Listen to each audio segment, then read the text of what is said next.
All right. I'm back with another live stream. I might have some technical difficulties. I'm actually doing this live today. So I already sense that there's something off. I might have to delay the start of this show for a bit, figure out what that extra sound is that I'm hearing. I'll be right back. All right. I'm back with another live stream. I might have some technical difficulties. I'm actually doing this live today. So I already sense that there's something off. I might have to delay the start of this show for a bit, figure out what that extra sound is that I'm hearing. I'll be right back. All right. I'm back with another live stream. I might have some technical difficulties. I'm actually doing this live today. So I already sense that there's something off. I might have to delay the start of this show for a bit.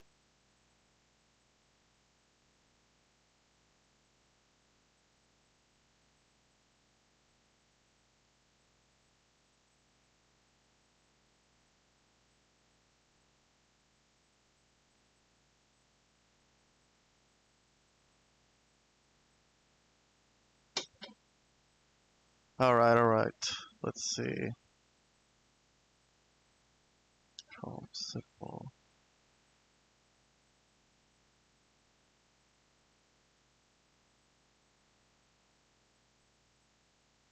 All right, let's see. Can y'all hear me? I think we're live. I try to get the chat up today too.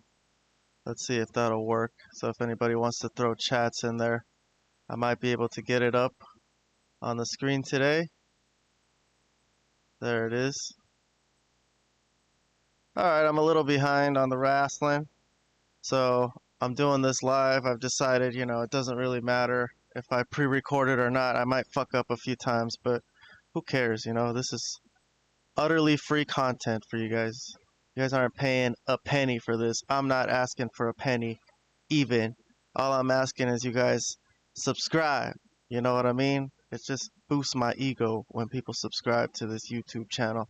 I want it to be 50 million followers. That's our goal. Alright, so we're already around 600. It's a good start.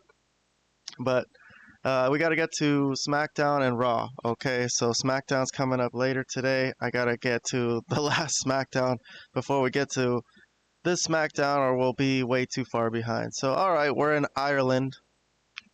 By the way, I'm watching along with the chats. If anyone wants to chat, throw in a comment.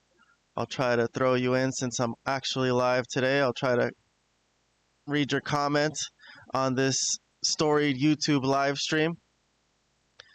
But let's see what the first segment of the day is today. So we got Becky Lynch. Becky Lynch is here. She's not a SmackDown competitor. She's a Raw competitor. So this is worlds crossing over, I guess you could say, if anyone's interested in that type of stuff. But she's the Intercontinental Champion, but it is her home country. So I guess we're going to listen to her promo, since on this show we listen to all the promos, and I'm going to review every segment at the end according to my rating system. And also I'll throw out bonus points throughout the show for anything that I see fit. But let's take a listen to Becky Lynch. Look at us, lads! We're on the telly! The first ever WWE televised event live from Dublin, Ireland!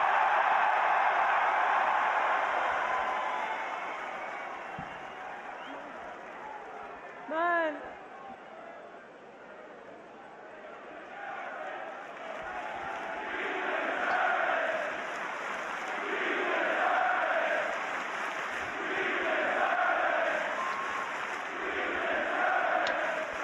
Man. I remember coming here as a fan, just for the live events, and it was back when this was the Point Depot, and yeah. And I remember I was probably sitting over there somewhere, and I remember Randy Orton made eye contact with me. I swear to God, it made my life. And I always dreamed that we could have TV here.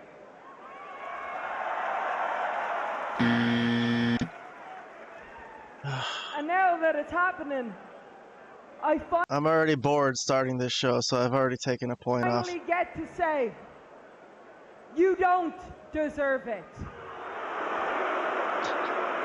No. You do not deserve it. None of you. All right. I'll give the point back. Deserve to be on TV. None of you do. I petitioned in the back to try and get this show cancelled. All right, that's kind of funny. Oh, you're so upset by this. You're so upset by this. Do you want to know why? First of all, well, you're not gonna get her, because I beat her.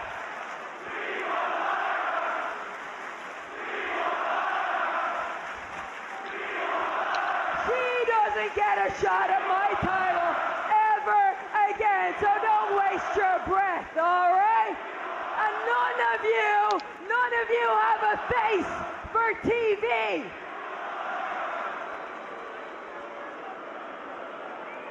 Well, this promo won me back. At first, I thought she was going to come out and be a babyface because of her hometown. I was like, rolling my eyes. But okay. I take it back. And you know what else? This is the example. You don't appreciate me. I am aghast at the lack of media coverage I receive in Ireland. I am your hero. I shouldn't even have to tell you that I'm your hero, because that's not how heroing works. But here we are. That's true. That isn't how heroing works. You know, listen to this. There's children in the audience. People often talk about being let down by their heroes, but let me tell you, the tide has turned. I am immensely let down by each and every one of you. As the single greatest female wrestler of all time, and it's not just me saying it, other people say it, Sports Illustrated, an American publication, says it. I have achieved things people thought was impossible. And I shouldn't even have to list them, but I'm gonna, because that's what heroes do. They go the extra mile. I was the first woman to win the main event of WrestleMania.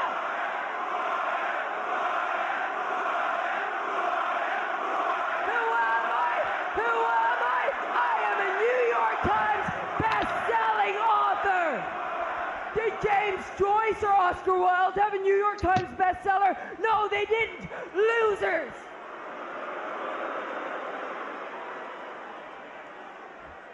I am a Grand Slam champion. I make history every single year. I'm making history right now. And on top of all of that, I have a very hot American husband.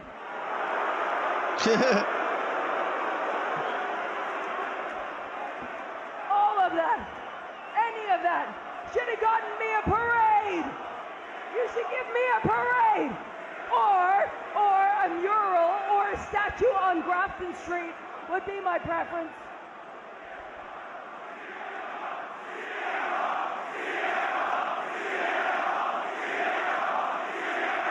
Nobody wants that old ass.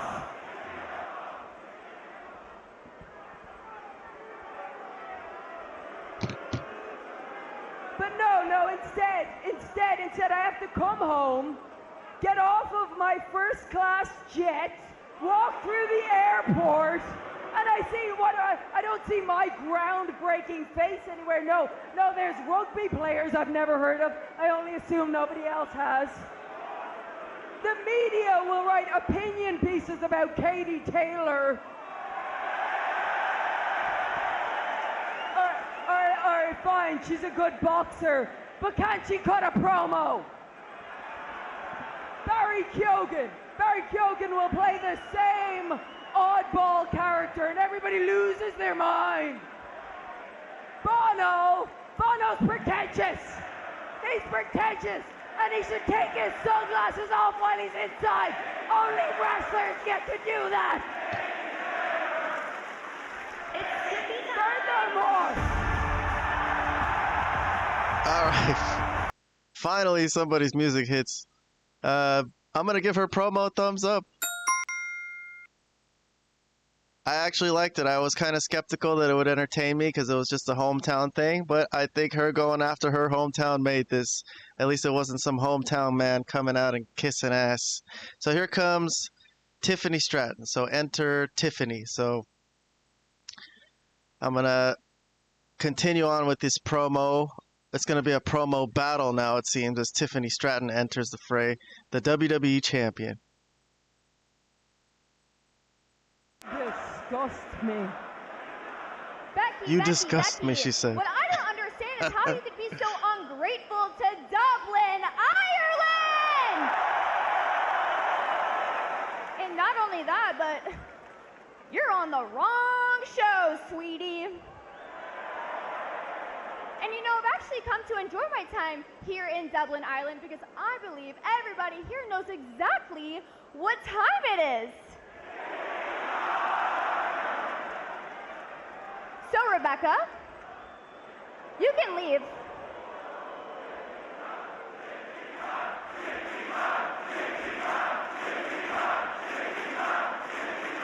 Or, if you don't want to leave, on behalf of everybody here in Dublin, Ireland, I will make you leave.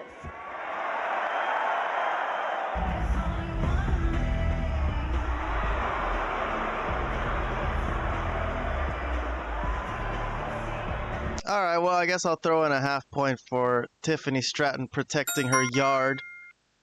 I mean, it took her kind of a while to get out there and protect her show from someone who's not even on her show. But all right, here comes Nia Jax. So Nia Jax enters the scene, who we've seen feud with Tiffany for a freaking while. But here we go. Let's continue on with this Nia Jax. I guess she's going to cut a promo.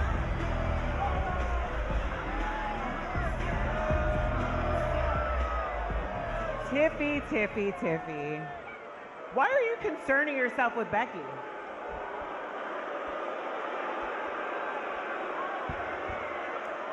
She's got a point about Dublin, it sucks. But she doesn't even go here.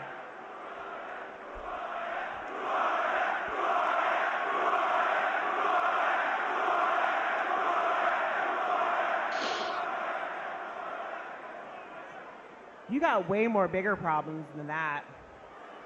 And they're standing right in front of you. Oh, Nia with a right hand to Tiffany. Well, this is the evergreen nemesis of Nia Jax. All right, so I guess that will conclude the spoken word aspect of this segment, and we turn to violence. I'll try to describe some of the things that happened. So Nia Jax comes out and says that Tiffany's got bigger problems and attacks Tiffany, and Becky Lynch joins in on it, it would seem. I have these highlights clipped out from a few days ago. I don't remember everything that happened in detail, but I guess I'll just play it and be reminded of it along with you guys. Yes, here comes Jade Cargill. So babyface Jade comes in, and she is going to slide in there and have a fight with Nia Jax.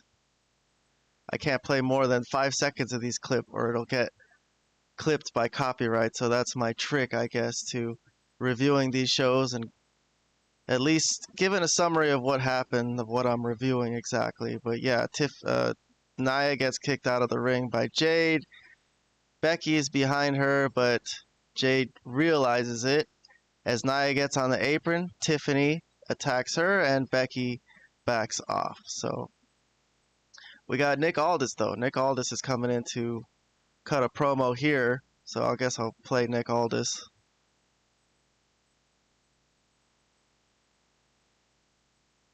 Okay, ladies, everybody just take a second and calm down. Now, Becky, I thought it would be fun to have Big Time Bex on Smackdown in Dublin, but now Big Time Bex is causing me big time trouble, so I just got off the phone with Adam Pearce, and he signed off on Big Time Bex being in my Big Time main event. So it's going to be Becky Lynch and Nia Jax versus Jade Cargill and Tiffany Stratton tonight. Oh! Who saw that coming? Slamming on Becky Lynch, but we got ourselves a banger main event. Hey, she wants to show up on Smackdown. She's gonna find out what it's all about. Tiffany and Jade, Becky and Nia. That's coming your way tonight. I still didn't get it. This is ridiculous. All right, well, I guess I'll review that opening segment according to my review rating system, which you can see on the right. I'm going to give it a thumbs up. Overall, I think Becky Lynch carried that segment, though. All the stuff that happened afterwards, leading to a main event tag team match, was kind of textbook WWE, but I'll still give a point out to that opening segment. I found it rather enjoyable, although it started off slow. They kind of tricked me. They lulled me into a sense of that Becky was going to be a babyface today, but I'm glad it wasn't. But all right, moving on backstage. Let's see what we got. We got Carmelo Hayes walking around, so this is about to be a backstage vignette. Let's see what happens with Carmelo Hayes. Hey, Mel. Listen, I want to say, last week, it was a tough pill to swallow, but, dude, you were great out there, and you're fair enough respect. Yeah, look, fair enough, mate, for real, but I don't know, it seems like your mate stole your thunder last week. Now, look, it's none of my business, but if I were you, I'd watch out for that Miz, right? He's a schemer, and you know it. Schemer? Maybe everyone's forgotten exactly who I am, Actually, so allow me to remind... No, hold on. I got this. Look, this is The Miz. Okay, the most decorated man here in WWE. A 10-time tag team champion. A future Hall of Famer. He's been creating a legacy since you guys were in diapers. All right, I've been watching this man since I was a little kid. He has every trick in the book. And you know why we're here and why you aren't? Is because he's smarter than everyone. And that is why we're in this position. Yeah. Because we are Mellow Don't Miz. And we are... us! Him! Appreciate it. Now, Nathan, you really have to do that every time? Like, Us! Okay. Interesting segment. Melo's got Miz's back, so they've been having a rocky relationship recently. Miz disappeared on him. I'll give it a half point for Carmelo Hayes having a good attitude. I like that. He's all in on this tag team thing, I guess. They're trying it again. I don't know why Miz disappeared. I forgot if he was in a movie or something. And then Carmelo Hayes basically did nothing in the meantime. But they're back at it, and they still have issues, though. Every time they have a match, you know, Miz tags himself in and steals the glory, and that's been the running theme. But let's see what happens. I guess the next match we got is actually The Miz and Carmelo Hayes. What is the match? I forgot what the match was. It's a tag team match. All right. So we're off to the next segment. Let's see who they're facing off against. They're facing off against Motor City Machine Guns. All right. Pretty good matchup. This time, Carmelo Hayes tags himself in, though. So, despite him defending Miz in the back, there's still some testiness here as the match started. He literally tags himself in, and Miz is like, what the fuck? All right, so if we carry on with the match, I'm going to skip forward to where stuff gets a little interesting. Here, Melo tags himself in, backslap tag. And he's looking pretty good here. He's going to put on a good series of moves with Chris Sabin. I'm going to give a half point to that. Because as soon as Carmelo Hayes jumps into the match, I think the quality of the match goes sky high. I'm still hoping for that Carmelo Hayes push. I think he deserves it. But, all right, here, Miz again tags himself in right when things are looking really good for Carmelo Hayes, actually. So it was a bad spot for him to do that. And Carmelo Hayes is like, hey, what the fuck? He gets off the ring apron, like, talks to him, argues with him, gets pushed into Miz by Chris Sabin. And this is the move that's actually going to put Chris Sabin away. Melo, though, is not the legal man as he gets clotheslined out of the ring. Alex Shelley's not paying attention to who's legal here, so This was kind of an inexperienced move by an experienced guy, Alex Shelley, and The Miz comes in and steals the pin. So that's a win for Melodo Miz, and Miz is going to hog all the glory, I guess you could say. But whatever. The important thing is that they got the win. I don't know.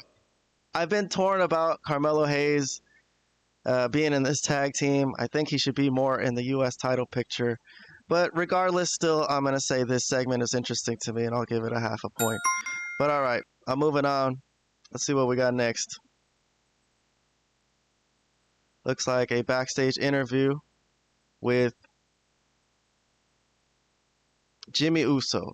Jimmy Uso, who has just very much affected the Raw World title scene on the women's side, and he is responsible for putting Naomi out. Let's just say, you know. But all right, here's Jimmy Uso. Well, congratulations are in order for this man right here, and first off, have to say happy birthday. But on Monday, you and your wife, Naomi, announced that a baby Uso is on the way, so congratulations. Have you had even a moment to process this news? Not really. You know, all the love we've been receiving from everybody, and I mean from everybody. What up, bro? What's up with you? Oh, my God. I'm so sorry to interrupt, Kathy. I'm sorry. I'm so happy for you. I was texting him. I saw it just like everybody else on Monday. I texted him. I was crying my eyes out. Hey, I want you to know, I know the bloodline's big. I know the family's big, but he's always got an uncle in Sammy Uso. You know what I mean? I do know you what you mean. Give it to me? Give it to me. Give me something. Give me a birthday. Give me. Right here. Give it to me. Give it to me. Sammy, brother. Kathy, you can leave me. Listen, I know the ship has sailed with you already, and you're not coming back to the family. I get that. But just know, when the newborn baby arrives, it'll have plenty of uncles in my family. You know what I'm saying? Hey, check this out. I'm going to do you a favor. I'm going to give you a blessing. You can name the baby after his favorite uncle, Uncle Solo. How does that sound? You like that? I thought about it already. I got a good answer for you. Uh-huh. That means no yeet. In fact, I don't think you need to worry about naming other people's babies. You need to worry about holding on to your United States Championship. Why? What are you going to do about it, Sammy? Is this another underdog story? Huh? Is that what it is? No. You're not dealing with underdog Sami Zayn. You're dealing with WrestleMania main eventer Sami Zayn. He knows. I do know. See you later, Papa Jim.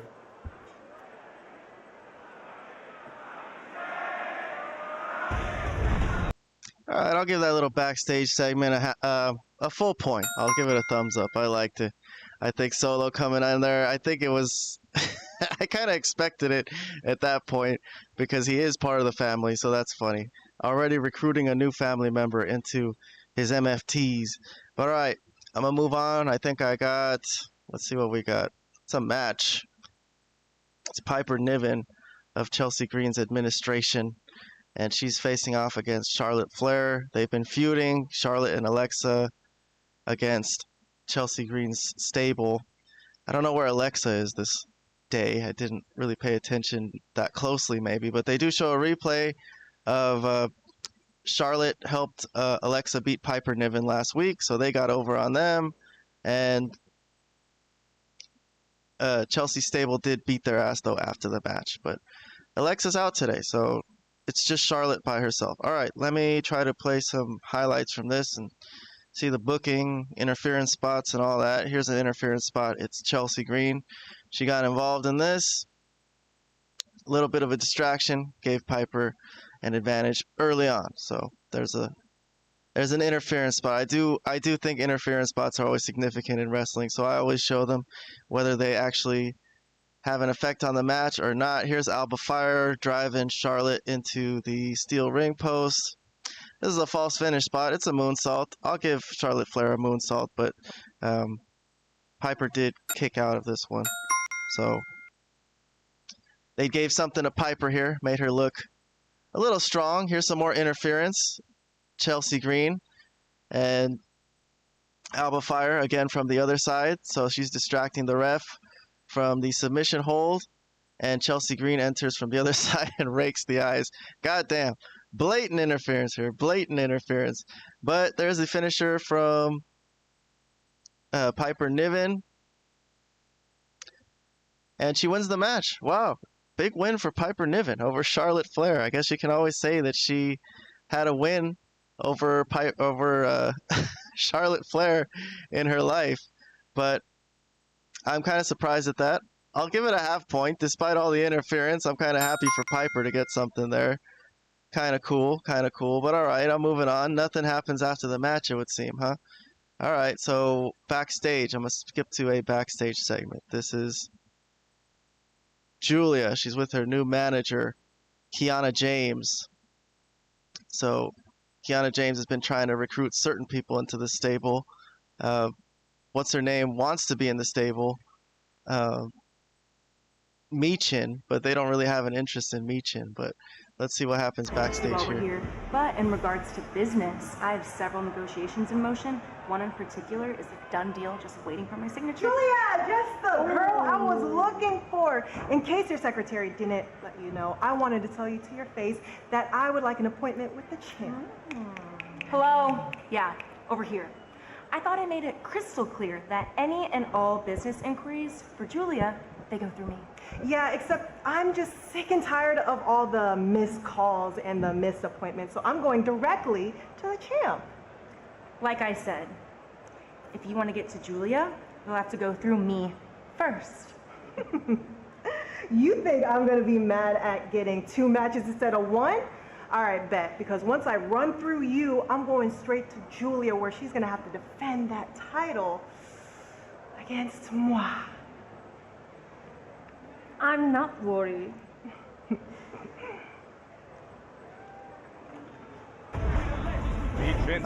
All right, so that finally came to a head. She finally got her meeting with Julia, and Julia dismissed her. I'm going to give that segment a thumbs up. I kind of like this. I think Michin versus Julia is a pretty solid idea for a U.S. title match. It'll probably be a job for Michin to make Julia look good. But kind of sad, it turned on a dime. So she basically got rejected, and then she got pissed. She's like, fine then, I'll fucking fight you, and I'll fight you. Sad for Michin, but you know what? That's probably her place on this show. She has to make these other wrestlers look good. But all right, let's see what we got next. We got John Cena. All right, John Cena's coming out to a huge, huge pop. So obviously people are back on board with babyface John Cena. He grabs the mic, milks the audience a little bit, and before he even talks, Logan Paul comes out. All right, so here's Logan Paul. I guess we got to listen to Logan Paul, unfortunately. You guys are getting muted. Give it up. Hey, it's always good to be back in England. Oh man, all you Irish people are the same. Drunk, washed up failures. Hey, I'll tell you what, if I got out of this ring right now and spat in your faces, you do nothing, you little leprechauns!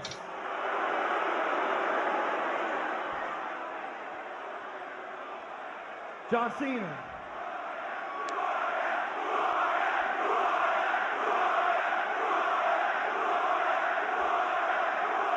Y'all know exactly who I am. My name is Logan Paul, the person that you paid your money to come see.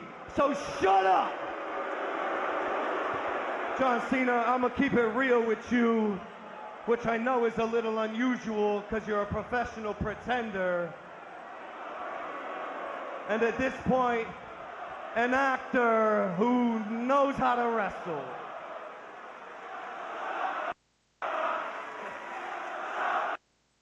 This is it, John. This is what I... It's what I can't say.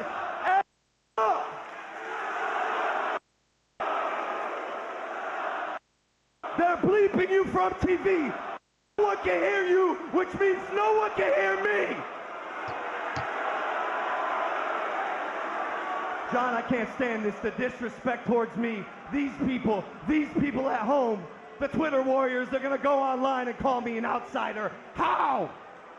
How am I the outsider? I have been doing this for 4 years. Every match I do is great. I've been doing this longer than half of the people on the roster. I am the best this company has. I am next up. And when are you idiots going to accept me? Because newsflash, I am exactly who I say I am. You, sir, are a corporate pawn. You will do whatever the bosses tell you to do. The bosses tell John Cena to roll over. He rolls over on his back like a good boy. Logan Paul does whatever he wants. And if I want attention, I don't have to get naked at the Oscars to get it.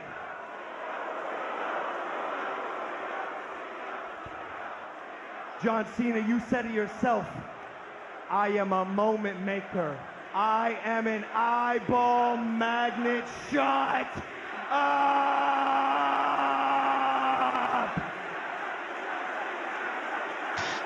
Okay, all right.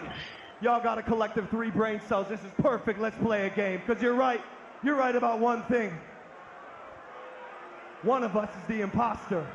Let's play a game. The imposter. How about this? Imposter. The guy who live at every PLE for your viewing pleasure, or the guy who's been doing the same 5 moves for 23 years.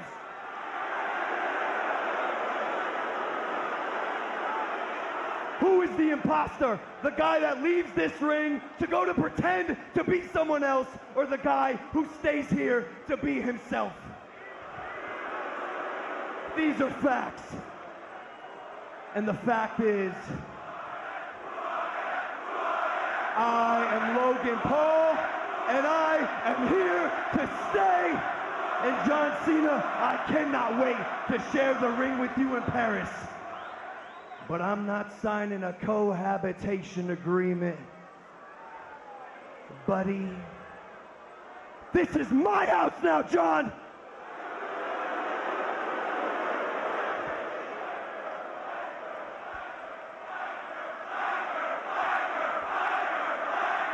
Well, I got a comment here saying that Logan is twisting in the wind here. I actually think this is one of Logan Paul's better promos. I don't mind this one. It's actually doing pretty well here, I think. I'm usually not a Logan Paul proponent, but I can't say anything bad about this promo. Logan Paul is an undeniable presence.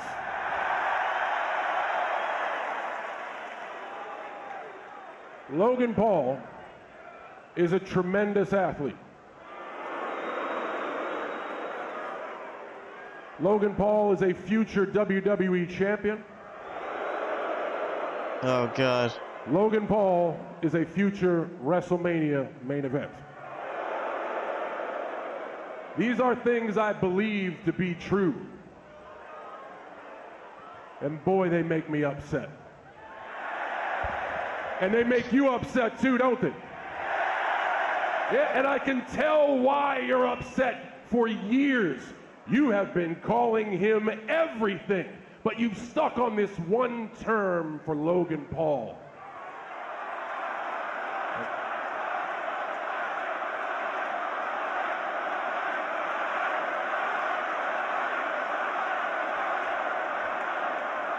I guess Dublin chooses wanker, but the term I keep hearing is Logan Paul is an outsider. We got to course correct. You guys, he ain't leaving. We're stuck with him.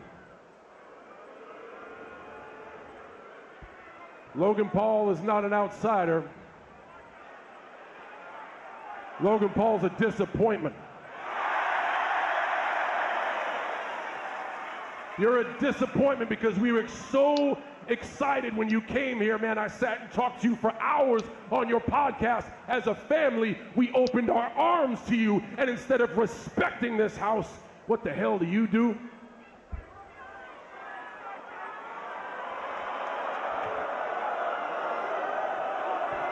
You use us as some branding opportunity to buy another Pokemon card.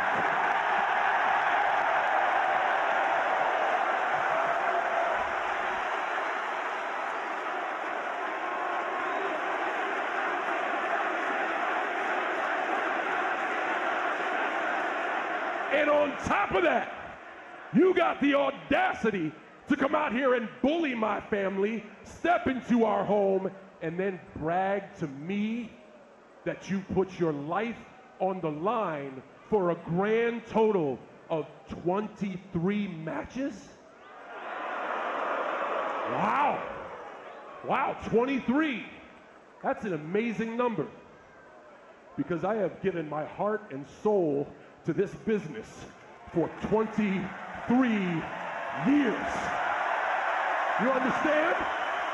And that's not just premium live events or televised events or pay-per-views. That's non-televised events here in Dublin for the people that actually give a damn. In 2010, I fought Sheamus here with no cameras.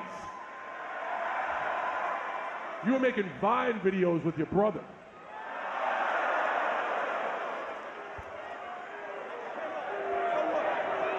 You see, Logan, you got all this potential, but that's the one difference between me and you, and that's why they are the way they are.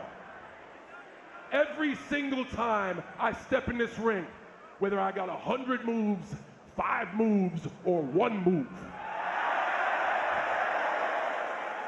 all I do is ask one question, and my track record proves it. What can I give to this business? The reason they give you a hard time is because they can see you're slimy, dog. Every time you step in this ring, you got one question, but it's different. It's what can you take from this business? It does not matter, my man. I'm dropping some wisdom on you. Shut your mouth. It does not matter how fast you can run. It does not matter how high you can jump.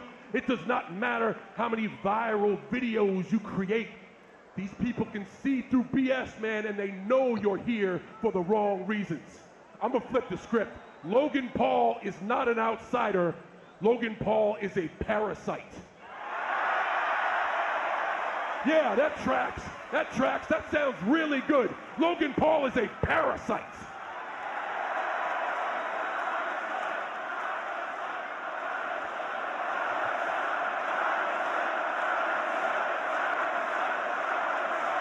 The truth is a jagged pill, and the truth is you step into this business and suck everything you can from it. You have sucked opportunity away in my final moments of deserving superstars like Dom Mysterio, AJ Styles, Seth Rollins, the Usos, Jacob Fatu, just to name them all.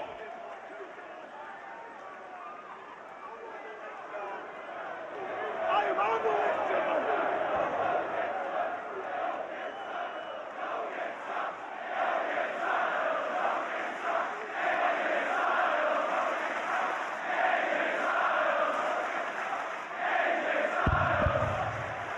AJ Styles chant out of nowhere. Okay, I'll give that a thumbs up. Yeah, you hear that? They want to see those legendary matches, and they think I am wasting my time with you. We haven't agreed a lot over the years, and that's what makes us strong. And the thing they know is I'm a man of my word, and what happened is you got lucky. You were first in line and asked for a match, and now you got one. And now, Clash in Paris is the most important match of your life. You know a lot about hustle. You know nothing about loyalty or respect. And the first thing you should understand, if you are going to make it in any long-term capacity in this business, this is never your house. I learned the hard way. This is their world. Oh my God.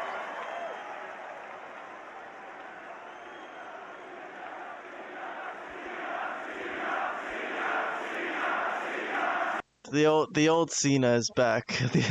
I wasn't a fan of the old Cena, I must say, back in the day.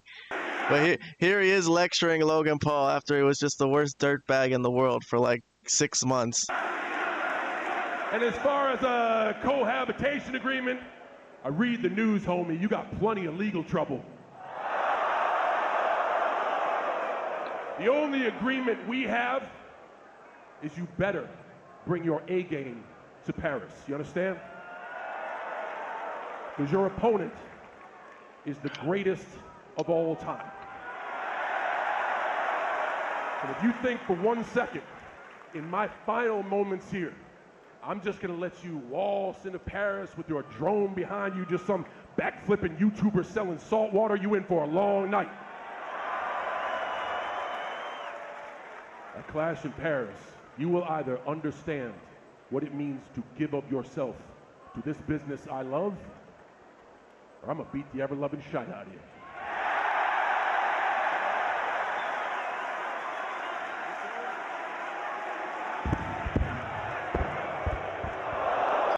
All right. So that ends the spoken word aspect of this segment. I will try to describe the violence now as Logan Paul knocked Cena's hat off his head and starts shoving his finger into him and pushing him around.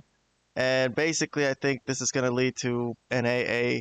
Cena's going to duck a punch here, get him in the AA, and basically give him an attitude adjustment, as you can say. And that's the end of that segment. Okay, so my thoughts on it overall. I wasn't too enamored with the Cena stuff. I've seen and heard it all before, based on the fact that he just turned face out of nowhere and they had an abandoned storyline. To me, this doesn't really make sense.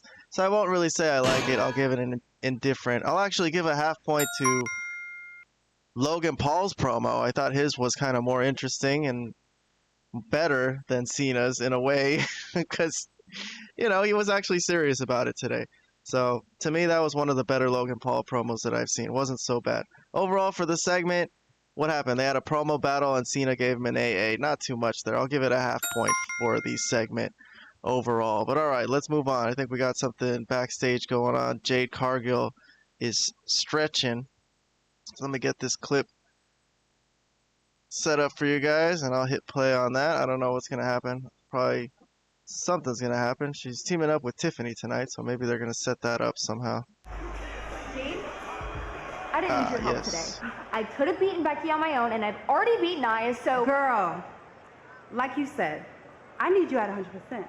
So when I beat you, there'll be no excuses. Now you and I can work tonight, and we can be cute, but after we beat Becky and Nia, I'm coming for my title. Bet that.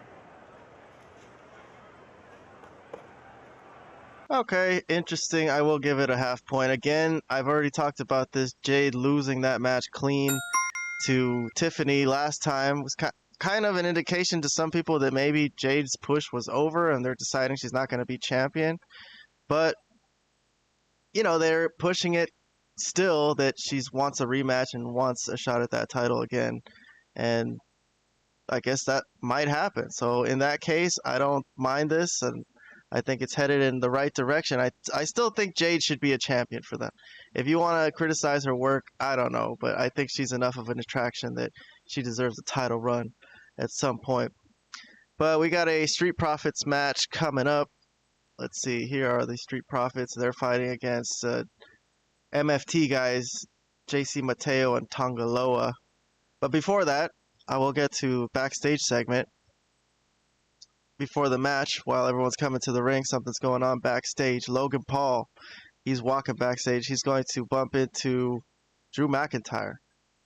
What the hell was that? Want me to tell you what it was? You're scared of John Cena. No. Listen to me, subconsciously. You're scared of the mystique of John Cena. 17-time world champion. Super Cena. Let me let you in on a little secret, Logan. It's not 2010.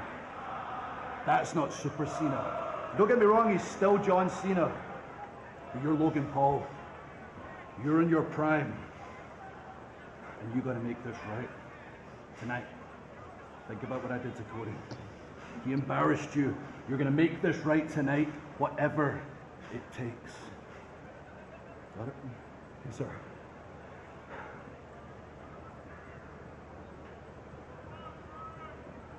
Whatever it takes.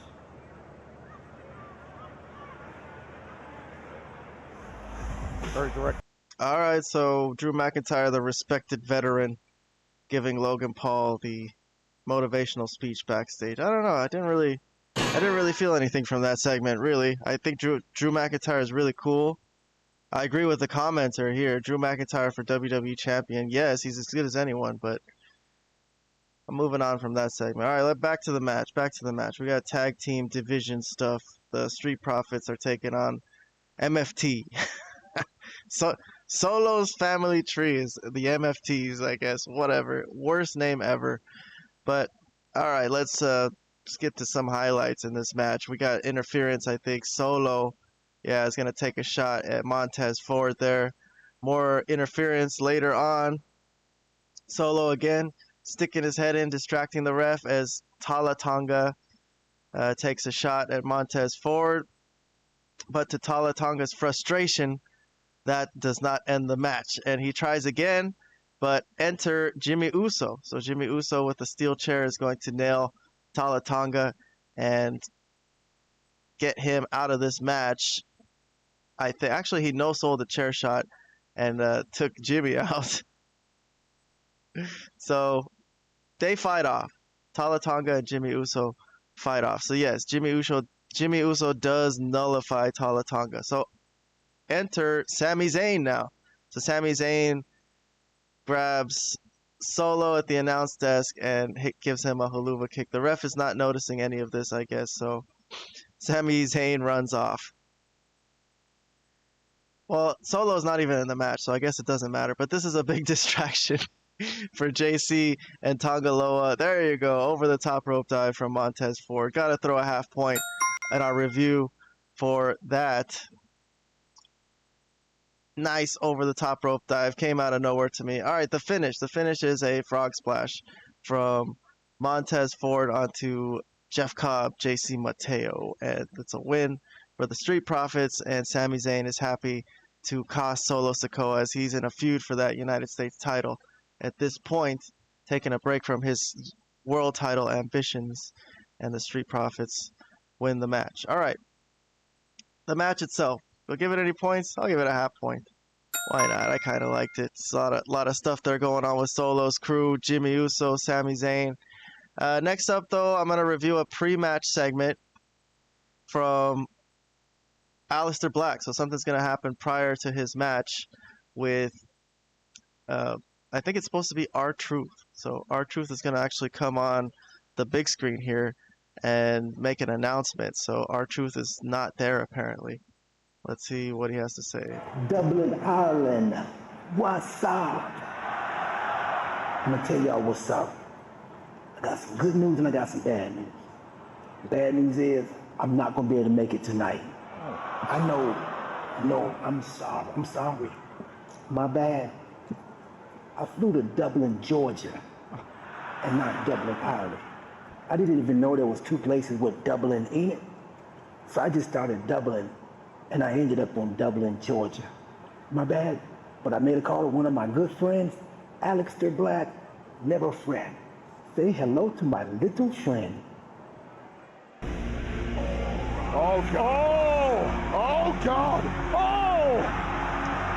All right, so what happens here is R-Truth backs out of this match because he flew to the wrong location. Bad joke. And he introduces Damian Priest as his replacement. So this doesn't turn out to be a match, I don't think. Let me see how this goes. This is just going to be a brawl. Enter security. I don't know why they didn't know this was going to happen. They probably could have set this match up. Here is security entering as Damian was going to give Aleister a razor's edge on the announce desk. And they break free from the security a few times. So this is a crazy pull apart for the night. And that's how the segment ends. So there is no match. So the pre-match segment was just a segment overall, I guess. What do I say about this? There was an awful joke with R-Truth saying he flew to the wrong town. I've given that a thumbs down. I think they could have come up with a better excuse, maybe an injury for why he wasn't there, but he's back to being silly R-Truth, which kind of sucks, really. But with the John Cena face turn, they really don't have anything for him yet, I guess. But the segment overall, it turned out to be a pull apart between Damian and Aleister Black. I'll give that a half a point because I think that's a decent feud. I don't like how they've come to this point, really. I think the storyline has been kind of lacking. But regardless, they are here and they don't like each other. So fine, let's see the match. But I'm moving on. We got a replay of the whole thing where Drew McIntyre nailed Cody Rhodes and drove him into the announce desk. So here is Drew McIntyre coming to the ring. So Drew McIntyre, as the announcers are talking, is going to enter the fray into the stadium. Smash it open, and like Joe said, we have not received medical update on Cody. We are endeavoring to get as much news. What's the bleeding story? What is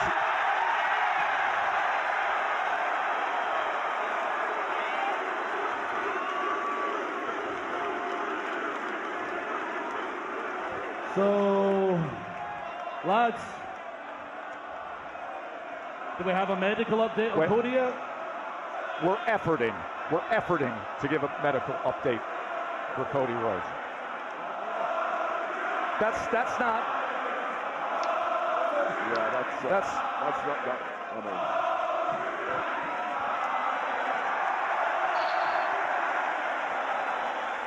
Here, let me take that. We'll get that for you. We have to. This is what you're looking for, Drew. Well, I'll give you an official update on Cody Rhodes. Cody Rhodes is a little bitch.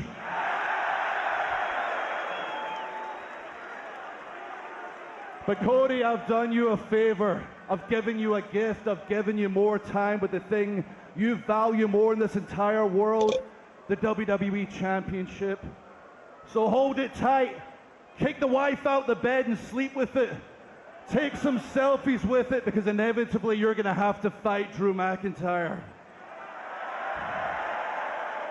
And I'm one of the only people in WWE that's pinned you, and the next time I pin you, I'm taking that bloody title. Now, I've been walking around backstage, this is what I did a couple of weeks ago, and guess how many people have chastised me and told me off? 0 people. They all want your spot, buddy. You've got no friends left in WWE. But it's okay. I'll tell you it's lonely at the top. Oh my God. All right, so here comes Randy Orton. The crowd actually pops. I don't know what Drew McIntyre could be thinking that they're popping for him. I'm going to give Drew McIntyre's promo a thumbs up just because I think he's pretty much being funny. He called Cody a little bitch, and that no one has chastised him for attacking Cody. But all right, so Randy Orton comes from behind, and he has a thing with Drew McIntyre. He lost that match with Jelly Roll, and he is going crazy behind him and RKO's.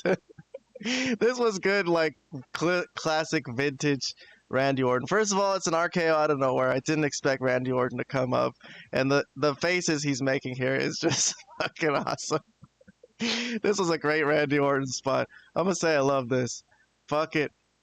When something is good from Randy Orton, I got to admit it. So, overall, though, I will give that segment, I think I'll give it a thumbs up. I like the segment. Wasn't too substantial. He tried to talk about Cody, and Randy Orton came out of nowhere. But I think the thing we get out of this is that it seems Drew McIntyre is not going to get a clear shot at Cody Rhodes. If he gets a match with Cody Rhodes, Randy Orton is going to be on his ass. So that could be a good out for him. They could do it that way. And I think this is all good stuff, I think. Why not? It's probably going to lead to Cody keeping that title. But regardless, I don't know how I feel about that. I kind of feel like Cody should be a champion that drops the title here and there. Like, he already dropped it once to Cena. So I don't think it would be so bad if he dropped it to Drew McIntyre, but I don't think that's what they're gonna do. All right, backstage we got Becky and Nia Jax. So they're a tag team tonight. They have to coexist somehow. Let's see what they got going on. I'm a professional. They don't appreciate me, Katie Taylor. Huh? Let's get one thing clear. Tiffy and Jade need to realize they cannot step to me like that. So since we have to tag tonight, let's get on the same page together, okay? Okay, well, let's get one thing clear. We are still mortal enemies, okay? But those people don't appreciate it. They need to know that I am their hero, okay? All right, so I need a win tonight. So you need to be on the same page as me, okay? All right?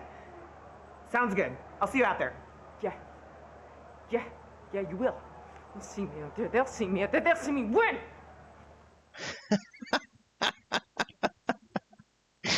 I don't know. I kind of like Becky tonight in particular. There's something about her being a heel in her hometown that's getting a little bit of extra out of her, and she is fucking hilarious tonight. So I haven't been very hot for recent Intercontinental title Becky Lynch, but I'm a fan of hers today, I will say. But okay, main event time. It's Nia Jax. It's Becky Lynch. They're facing off against Tiffany and Jade. So funky that they're teaming together. Funky that each side is teaming together, but still heels, faces teaming up. We got a spot here. It's Tiffany Stratton with a moonsault. Damn, she almost freaking missed that. I'll give it a half point. Didn't look perfect, but still throwing their bodies around. She got up and gave a scream. Regardless, she's a trooper. She's a trooper. Tiffany Stratton, I will say, she is all about it. Here is Nia and Tiffany renewing their rivalry. The announcers made a deal of seeing Becky and Jade. So Becky from Raw, Jade versus Becky. You know, I think Joe Tessitore does a great job of putting things over that even aren't that important. But after getting ragdolled across the ring by Jade, in the end, Jade escapes an Annihilator and powerbombs Nia. And here is Tiffany Stratton, the prettiest moonsault ever. Boom. And the finish is Jade with a frog splash. I don't know if that's the move for her, really, to be honest. But okay, it's a win for the babyfaces. Babyfaces win. And there you go. Tiffany and Jade stare off to end the show. I don't know. I think this, as a main event, this didn't really do much for me. I'm not giving out any points. But we do got a closing segment. So segment to close the show. It's John Cena. He's hanging out backstage, or he's leaving. And Nick Aldis is going to catch up to him and try to tell him something. But something's going to happen. So let's take a listen to this. Listen, I just heard from Brock Lesnar. Oh, Logan! So that was it. It was just one line. Nick Aldis said he got a call from Brock Lesnar, and then Cena got nailed by Logan Paul with the right hand. And Cena is laid out, and that's how we end the show. So a tease about Brock Lesnar. Like, Brock Lesnar is something so important that it's just a little tiny tease, a little tiny mention. I don't know. First of all, I'm not so fond of this feud with Logan Paul and Cena. Yeah, I think Logan Paul is a fine wrestler. I think he got a major benefit of being higher up in the card because he's a quote-unquote celebrity or something. But I don't think he's enough of a celebrity to give him the benefits he's had. He's been all right. He's been as good as, like, Ricochet or something. I'd say he's better than the Young Bucks. I'll give him that. I think Logan Paul is better than the Young Bucks. But they're similar. They both got famous somehow doing... famous. It's not so important to be famous these days. Like, it's not like back in the days when in the 80s, if you got a famous person, like there weren't as many famous people, quote unquote. Now everybody's fucking famous. So, all right, I'm gonna pass on this closing segment. I'm gonna say indifferent to this kind of also fake Cena just laid out there on the ground. Whatever. I'm sure they'll put on a good match. But okay, I think I'm going to take an intermission before I do Raw. Let's take 5 minutes or something. And I'm going to reset the scoreboard and load up the Raw clips, and we can check that out in about 5 minutes. So give me a few minutes and I'll you know, use the bathroom and such. Oh shit. The whole time I wrote Snackdown. Oh man, I'm not gonna fucking.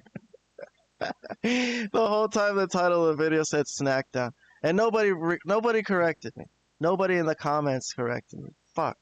All right. Well, what are you gonna do? All right. We'll be back in a minute.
All right. I'm back. Got one, I know, Robert Salazar, my one loyal listener. I know, I'm back. I'm sorry. Sorry about the hold up. But all right, we're back. We're going to do Monday Night Raw from this past Monday. What city are we in? We're in Birmingham, England. And, oh man, you know what? This video I have has subtitles on it. Let me see if I can remove the subtitles. Give me 1 second. I'll be right back.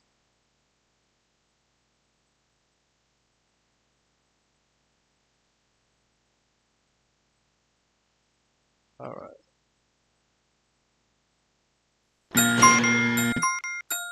Alright, that was easier than I thought. Thank goodness. I got the subtitles off the video.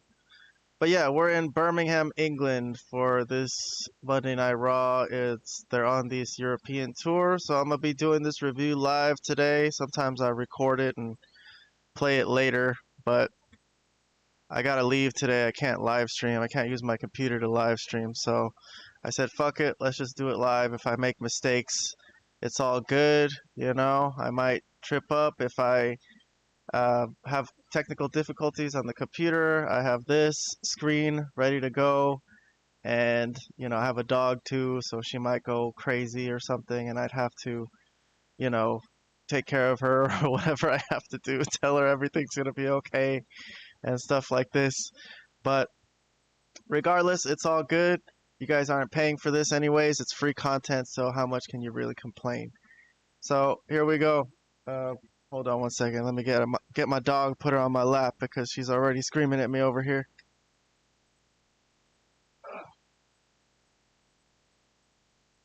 There she is. This is Alora. In case you guys don't know her, she is a Malapert Smart Hall of Famer. She's been on the show several times. She's even been a panelist, guest panelist to analyze wrestling for us. She watches all these wrestling shows with me. So I'm going to have her on my lap. Hopefully she'll let us do this show because it's up to her. I'm in her house right now. But all right, let's get on with the show. We got an opening video package. It's last week there was a street fight between Braun Breaker and Jey Uso, but it led to so many other things. This was CM Punk, this was LA Knight on this side, and they both fought with Seth Rollins. They're feuding with Seth Rollins for that world title, and Roman Reigns is also feuding with Bronson Reed. So there's a lot of stuff going on here. But let's go through the show segment for segment. If anyone's new to the show, I'm going to review every segment according to my review system over here on the right, if you guys aren't familiar with it, and I'll pass out bonus points for anything and everything that I see fit. But the first segment we got today is Roman Reigns. So enter Roman Reigns into the scene. He opens Monday Night Raw, the king of Smackdown for so many years, the WWE champion as it were. Seems like he's a Raw competitor now, but all right, let's check out what Roman Reigns has to say today. Birmingham, acknowledge me.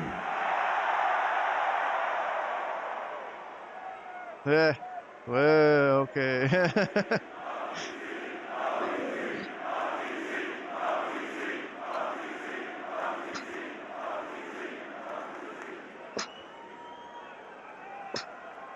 It feels like old times. You still sound the same, loud as hell. And I got big plans. I've got big plans for tonight. I got big plans for the rest of this year. I got big plans for next year.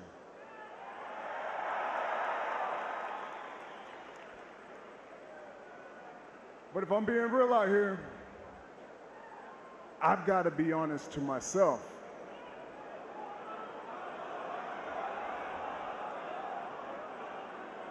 You acknowledge me,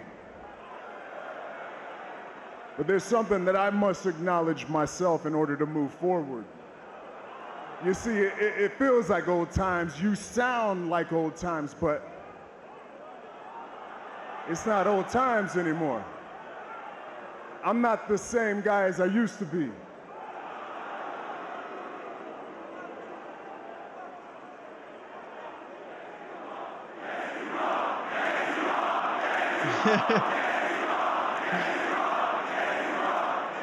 Very nice, encouraging crowd here today in England. I didn't know they were so nice over there. I'll give a half point to the crowd in Birmingham, England. Maybe I can be. But Cody predicted it a year and a half ago.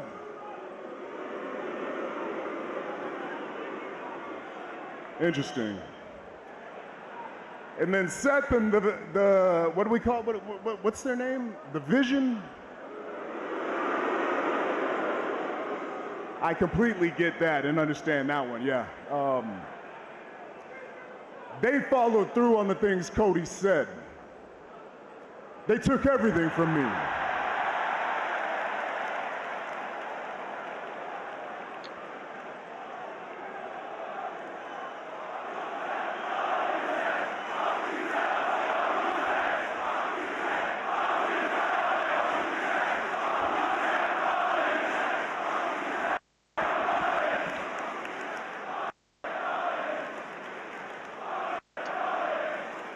I can't make out anything these people in England are saying.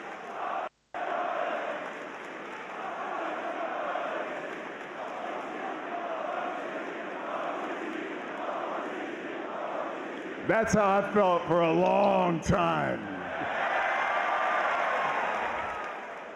And like I was saying, I got to acknowledge the fact that things aren't the same. I don't have all the things that I used to have.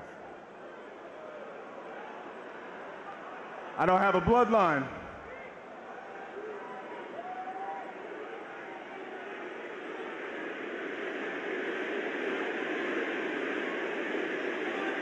Well, y'all brought him up. I might as well talk about it. I'm extremely proud of Jay. And anybody questioning him about being in the Fatal 4-Way match in Paris, well, you're just wrong. He won our match. He scored the pinfall. He's the one that has the rematch clause, so he's the one that should be fighting for the championship. And I appreciate y'all, I really do, but my time will come. But like I said, they took my bloodline, they took the wise man, they took the titles, and the disrespect has not stopped. They took everything, so they had to find something to take from me.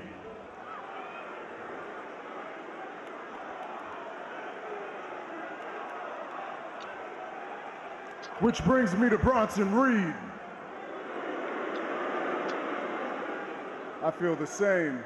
Ladies and gentlemen,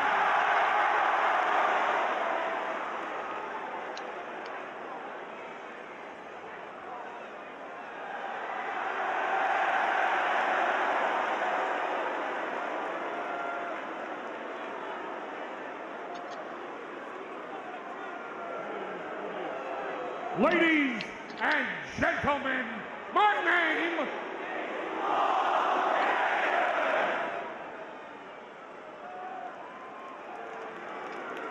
You're supposed to wait for me to say it.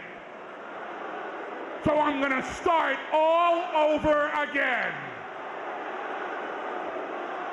Ladies and gentlemen, my name is Paul Heyman. I stand before you tonight with the realest gangster to hit Birmingham since the Peaky Blinders. That's fake, that ain't real. The tribal thief, the owner of the Shula Fala, Big Bronson Reed.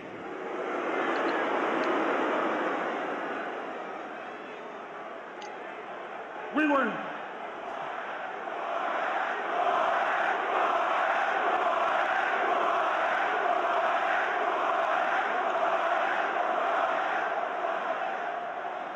were sitting in the back, and Mr. Reed pointed out to me that it was 5 years ago this very week that Brock Lesnar's advocate became Roman Reigns' wise man.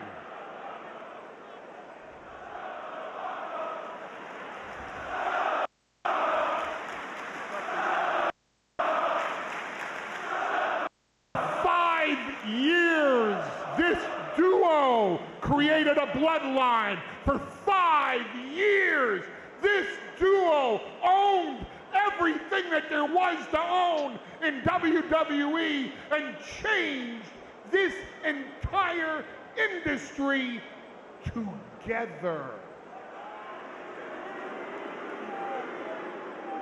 And now look at you, standing all alone in the ring by yourself.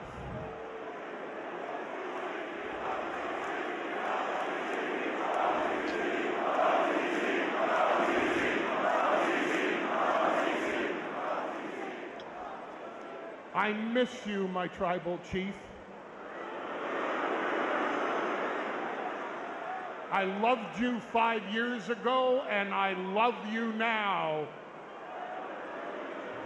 Which is why I came out here tonight to disrespect you, my tribal chief.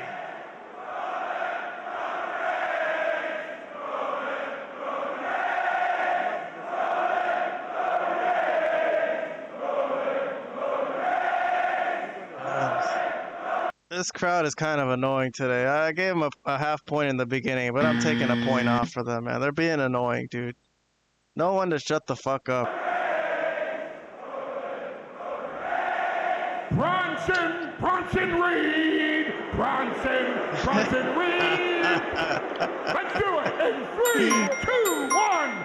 Bronson Reed!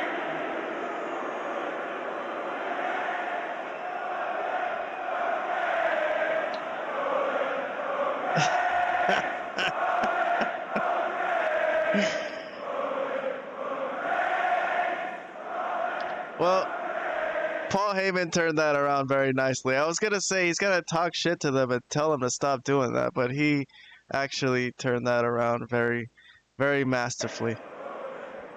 I didn't come out here to disrespect you out of malice. I came out here to disrespect you out of the love that I was speaking of before I was so rudely interrupted by these people who are not tough enough to live in Manchester nor rich enough to live in London.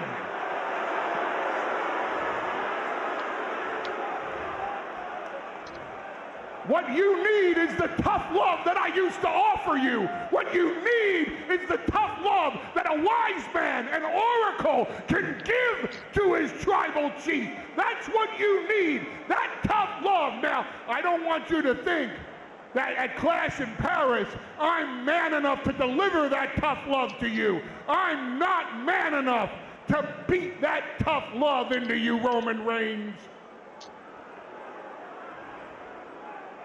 But he is.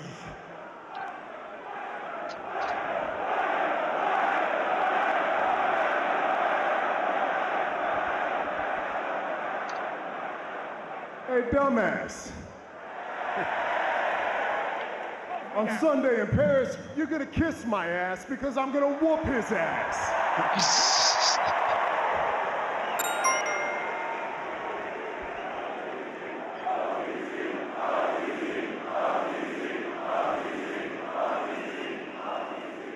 Roman Reigns. At Clash in Paris, it isn't about receipts. It is about disrespect.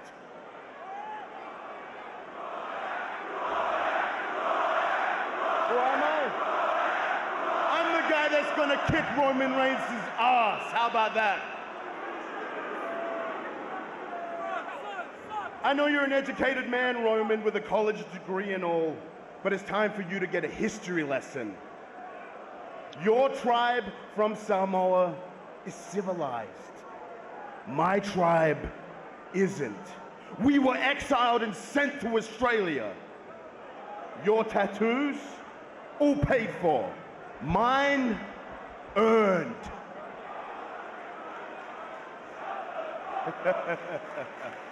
And Roman, I'm the Samoan that your dad and uncle warned you about. And at Clash in Paris, you're gonna find out why. Nice. Nice promo from Bronson Reed. Cool, cool, cool. I didn't know a lot of that.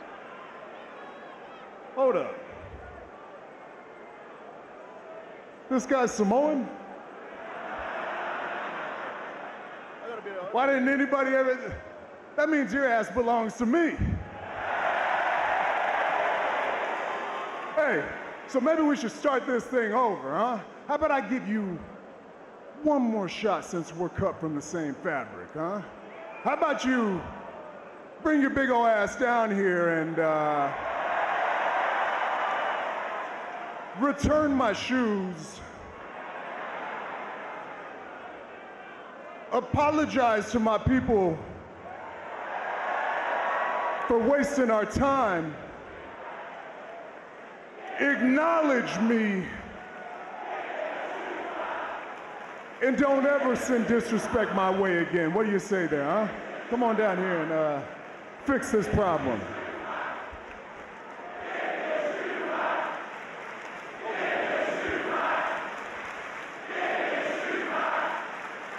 Give his shoe back is the chant, I guess I could hear.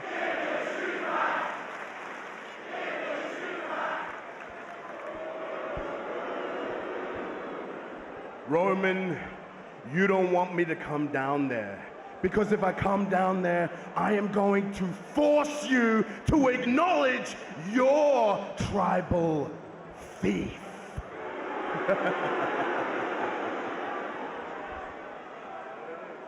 Well, he's right about one thing.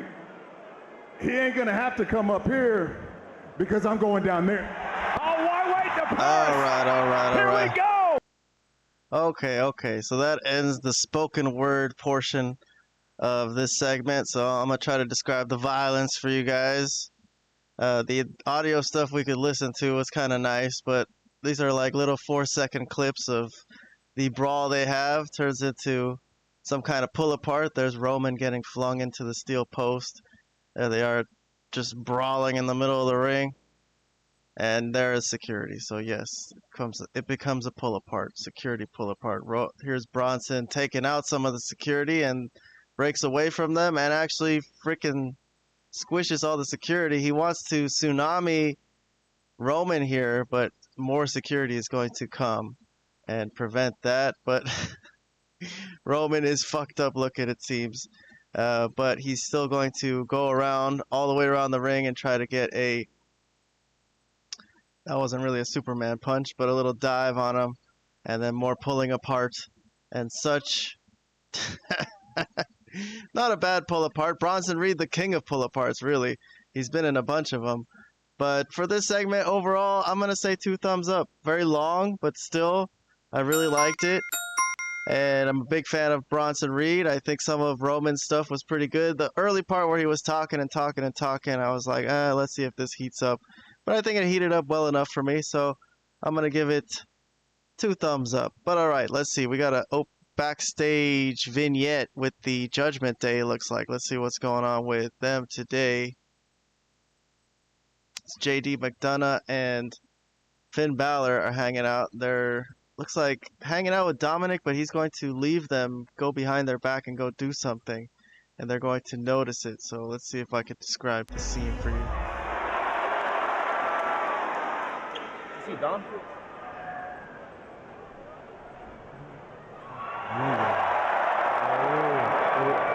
Hey, Mike. What's this all about? Don't trip, chocolate chip. All right? It's all under control. Don't worry about it. I'll catch up with you guys. All right. Bet. Come on. Don't trip, chocolate chip. That's the explanation. All right, cool. Fine with that. Dom Handler here. We're next.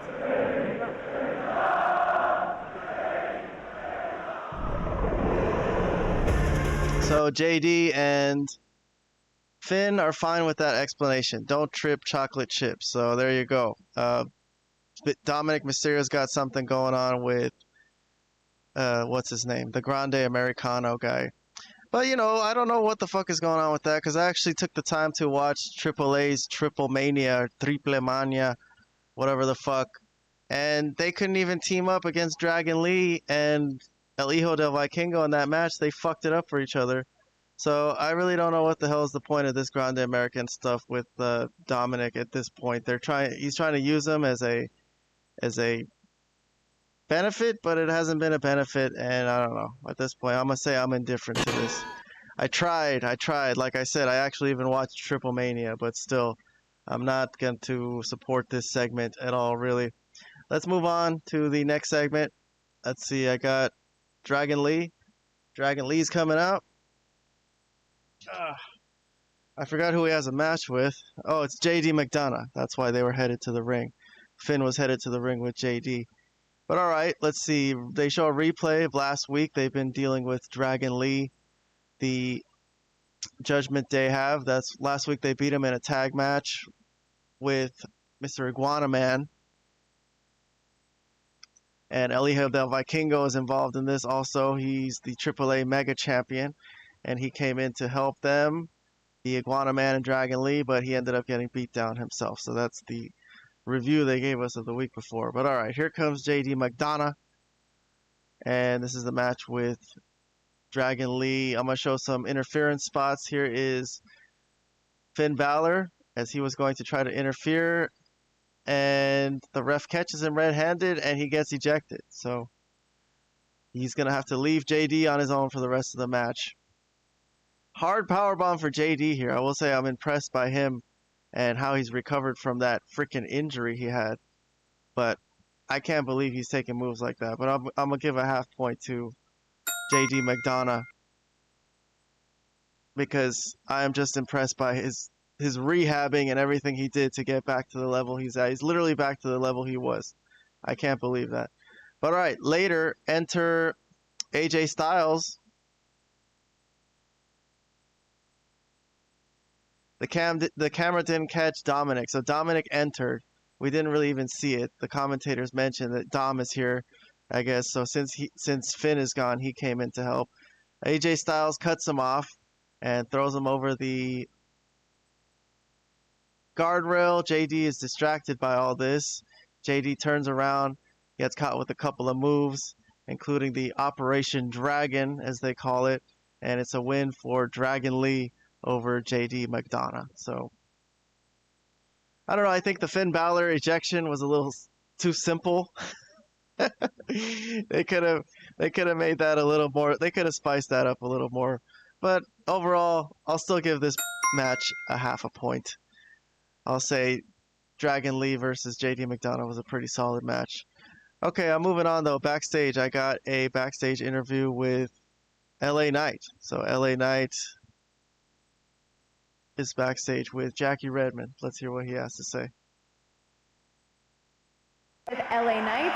LA, huge match coming up this weekend at Clash in Paris. But before we get to that, you've got a match against Braun Breaker tonight. It appears Seth Rollins has his eyes on you, but I also wanted to ask you about last week and CM Punk accidentally putting you through that table. Let's just go ahead and pause you right there. That is one hell of an assumption.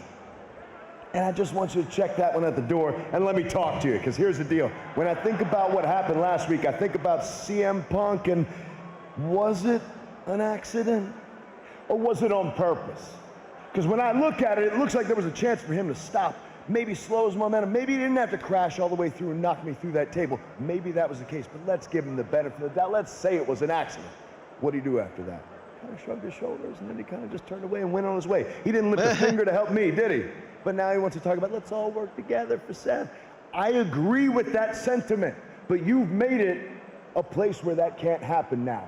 But I understand why you would try and take everybody else out of the match. I understand why you try and get everything into your orbit. Why? Because you're a hungry man. We're all hungry to go there, but guess what? It's feast or famine this Sunday at Clash in Paris. The rations are limited, and everybody else but this man going to bed hungry. Why? Because you're looking at your world heavyweight champion. But my God, how convenient. Seth Rollins, Paul Heyman, they see it fit that I'm the only one in the match who's got to have a match tonight with Braun Breaker. Well, my guy, I got to tell you what's going to happen to you, Braun. It's going to be you getting smacked back to factory settings as you learn whose game this is once and for all, with everybody saying L.A. Knight. Yeah, woof woof, dummy. All right, well, I'm going to give that segment a thumbs up. His promo, I think, made a lot of good points.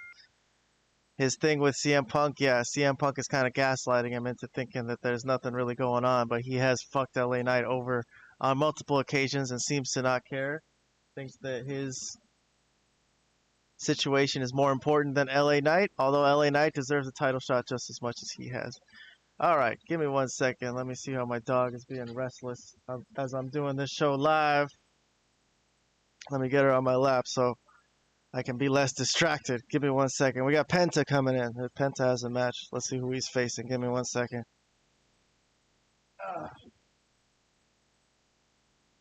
Hey, Laura, these dogs, they need attention literally 24 hours a day. If you leave them alone for 1 second, they don't know what to do with themselves. Go play with all your toys, man. Jesus Christ. Jesus Christ.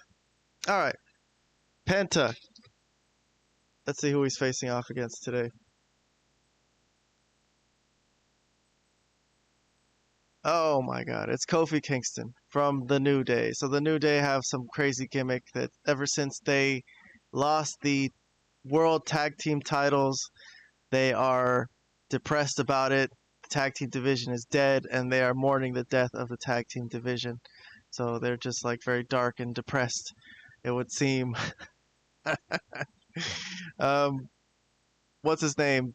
Xavier Woods is wearing a top hat and walking with a cane. That's the thing that they got going on now, I guess. Very strange heel turn for the New Day, since it, started out really good. Everyone says it was one of the greatest heel turn moments ever when they freaking shat all over Big E Langston. But here they are, and Penta is ready to face Kofi Kingston. So, all right. Before we do that, let's do a promo. So we got a Rusev promo. So during the ring walk entrance, I guess we could listen to Rusev. Sheamus, I was brought into this world trained, conditioned, and programmed to crush a super athlete. But I am what happens where perfection is sought, but malice is found. Trained by monsters, and then let go. But when I came back, I told myself I will no longer listen to people who tell me who to hurt. I will now hurt anyone that I wanted to. And there's nothing more that I'll love to do than hurt you, Sheamus. Clash of Paris. Match of your choice in an arena packed with people like you. Cowards. You've picked your own poison, my friend. So my conscience is clear of what I'm about to do. Because I finally realized it's impossible to be good. When you're destined to be great. Yeah!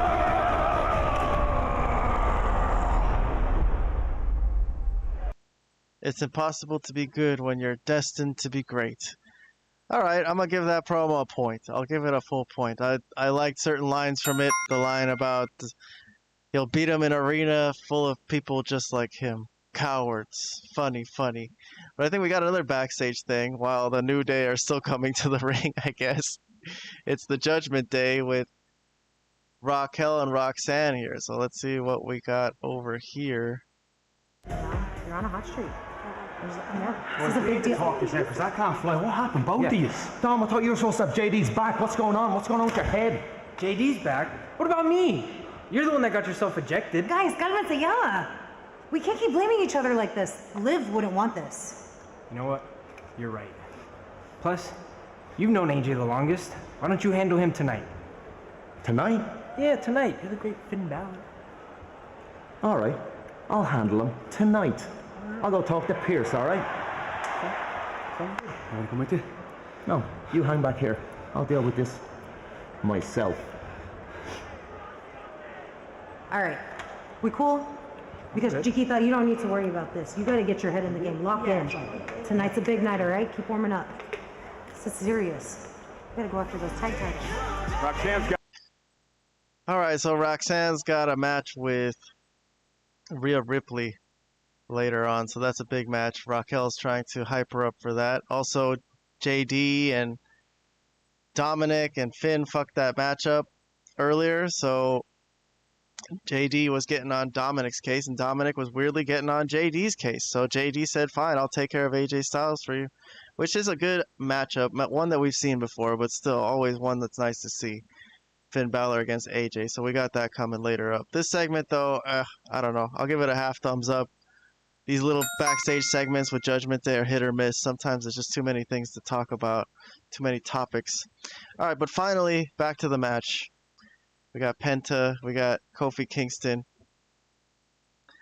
and let's check out some highlights from this before we move on to the rest of the show. I know New Day haven't really been that hot to me. It's been a weird story, but regardless, we're still going to cover everything. That's what I do on this show. I cover every single segment, no matter what and how bored I am, except QT Marshall. But yes, Kofi Kingston fought very cautiously throughout the match, very methodically. There's a spot of him sending Penta into the announcer's desk. So skipping forward, we got Grayson Waller pushes Kofi Kingston out of harm's way, takes the kick himself, so he's very benevolent. Grayson Waller, very, very loyal to his crew. I'll give Grayson Waller a half a point. I think he sold that very well. Here's a dive over the top rope from Penta. Woo, nice. You know what? I'll give that one a full point. I think that one looked pretty slick. That one looked picture perfect. Interference. Here's a distraction. It's Grayson Waller again. And this leads to the finish as Kofi Kingston actually picks up a win over Penta. Can you believe that? So, very emotional, Kofi Kingston is. I don't know what happened to Xavier Woods, but Grayson Waller has to carry him to the back.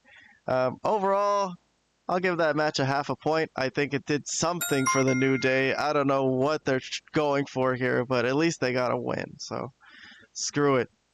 Let's move on to the women's division. This is a crazy, weird drama that Io Sky is having with her former Damage Control stablemates. She doesn't really want them to help her, but she will take help from Rhea, and then that offends Asuka. So there you go. That's what happened last week. Asuka really got offended that when she asked to help Io was like, nah, I don't need help. And then Rhea ran in to help, and she was fine with that. So, all right, now someone is hanging out backstage. It looks like Rhea Ripley is stretching. So I guess I'll hit play on that.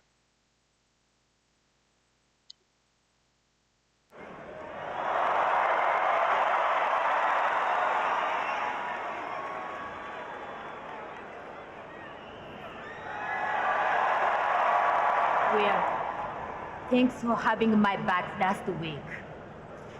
I respect you, but Kyrie and Asuka are my family. They are not happy about you getting involved in our business.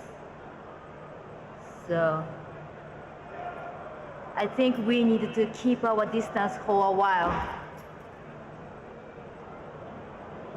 You know I respect you too. And honestly, if this is something that you have to do, then I get it. It's okay. Appreciate you.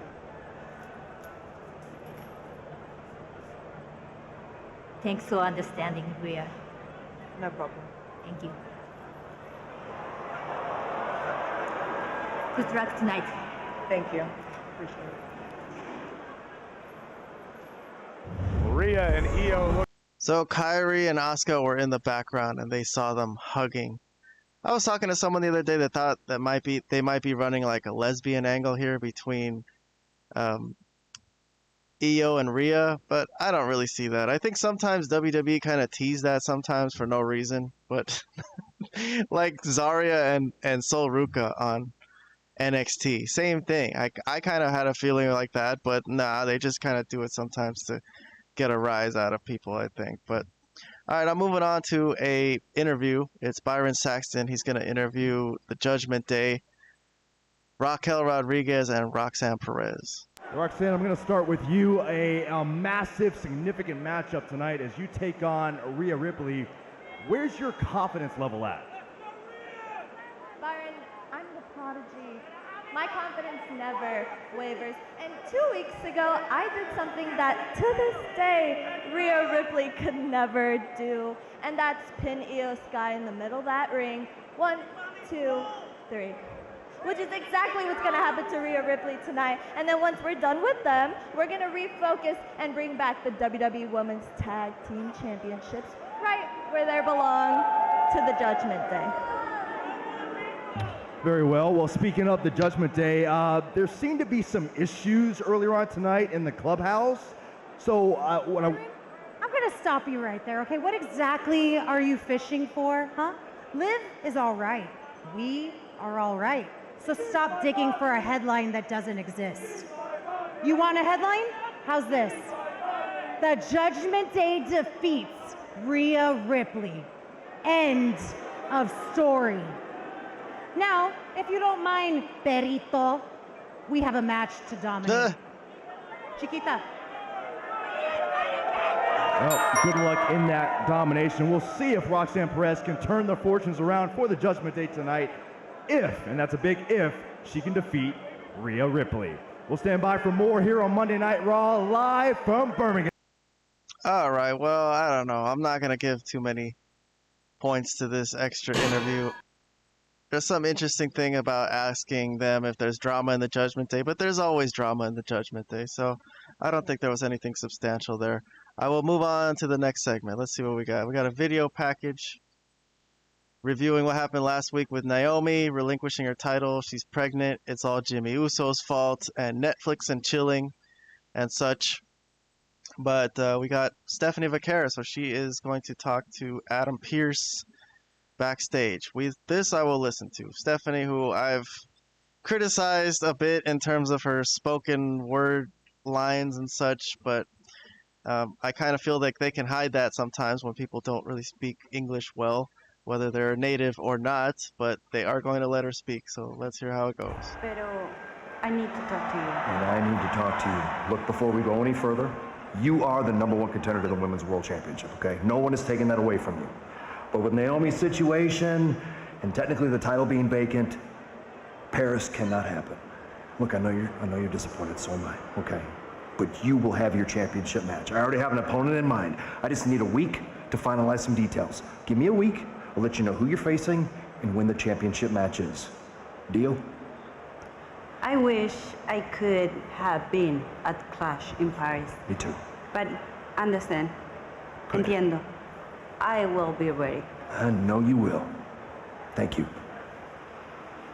All right, so she was supposed to be Naomi's next opponent, and they're going to take some more time to set it up. All right, well, I kind of dig that, and I think they limited her lines there, so that segment was fine. Half a point for me. Moving on, though, what do we got? We got Becky Lynch. All right, so she was just on Smackdown, and she's the Intercontinental Champion here on Raw, so she's going to get in-ring promo time. Man, this women's IC title, I've never seen a title get this much airtime in terms of promos, but okay. I liked her on SmackDown. I haven't been a fan of her promos recently. When she's been feuding with Lyra or whoever she's been feuding with for that IC title, but let's see how it goes today. All right, Becky Lynch again. Bit of a mixed response out there, but first of all, I thought Nikki Bella was supposed to be the one to call out Becky, but I guess Becky is going to come out first. Nothing mixed about that. Okay, you can boo me, but I just want you to know that this place was a big part of my journey. It was 13 years ago that I first had my tryout, my WWE tryout here in Birmingham. And it was a dump then, and it's a dump now. What do you expect? Speaking of dumps, Nikki Bella thinks she can call me out to my ring, call me out, and I'm just gonna come. I'm not some loser. I'm not Aston Villa or Birmingham City.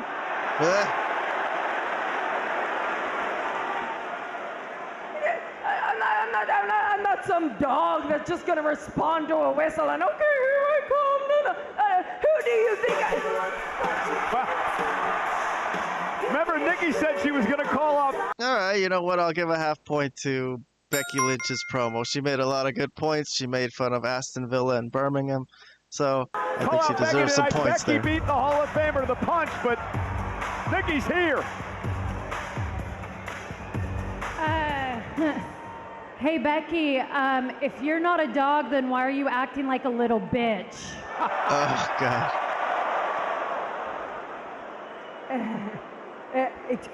Excuse me, what did you just say to me? If you're not one, Becky, then there should be no problem facing me for that title. Okay, hey, no, negative, Nikki, you don't call the shots anymore. No, I call the shots, and I'm not gonna just give away title opportunities willy-nilly, especially not to broke-neck Barbie over here. First of all, this broken neck Barbie kicked your ass last week. Don't know if you remember that. Yeah, that's right. And she paved a way for you, so when you keep reminding us of the history that you've written, because of me, you have a page to write history on. Okay, yes, you blazed a trail, you and your twin, the better twin, if you ask me. Yep, you transcended the business, you brought in a whole new audience. The thing is, I know all this, I just don't care. Because I never wanted to respect you. I wanted to replace you. And I've done a pretty good job.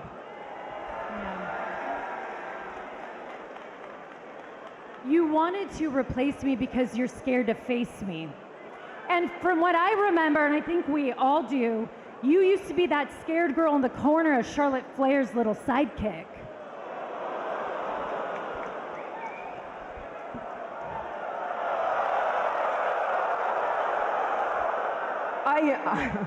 I am no one's sidekick. I am no one's shadow. It says so in my song. I am the greatest women's wrestler of all time, and it's not just me saying it. Other people say it. Sports Illustrated says it. We don't care what Sports Illustrated has to say, Becky. I care about what the people have to say. The same people that you crap on week after week after week. These people, they made you relevant. You know what? You reek so much of desperation. I mean, you have become so desperate. And by the way, I'm not the only person who thinks this. So many people think this. So many people say Becky is desperate. Am I right, Birmingham?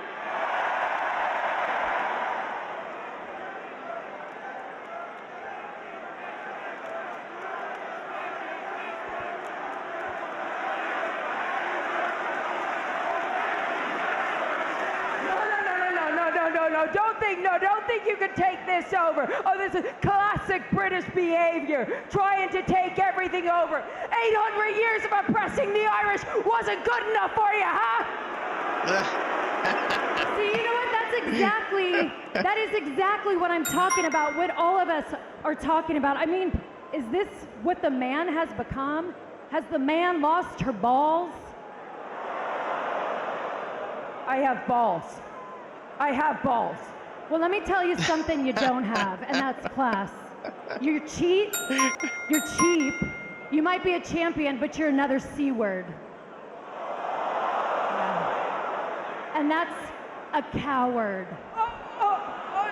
That is way worse than the other C word I thought you were going to say. I am not a coward. I am not a coward. Okay, you want your match? Fine. Fine, you can have your match. But in Paris, at Clash, because I am not wrestling in Birmingham. Yeah, the only good thing that came out of here died a month ago. But in fairness to Ozzy Osbourne, he had the good sense to move to LA, a proper city. Because if I lived in Birmingham, I'd die too. Unreal. There we go. Becky Lynch with the cheap tricks. You know what, Becky? I know why you're so mad.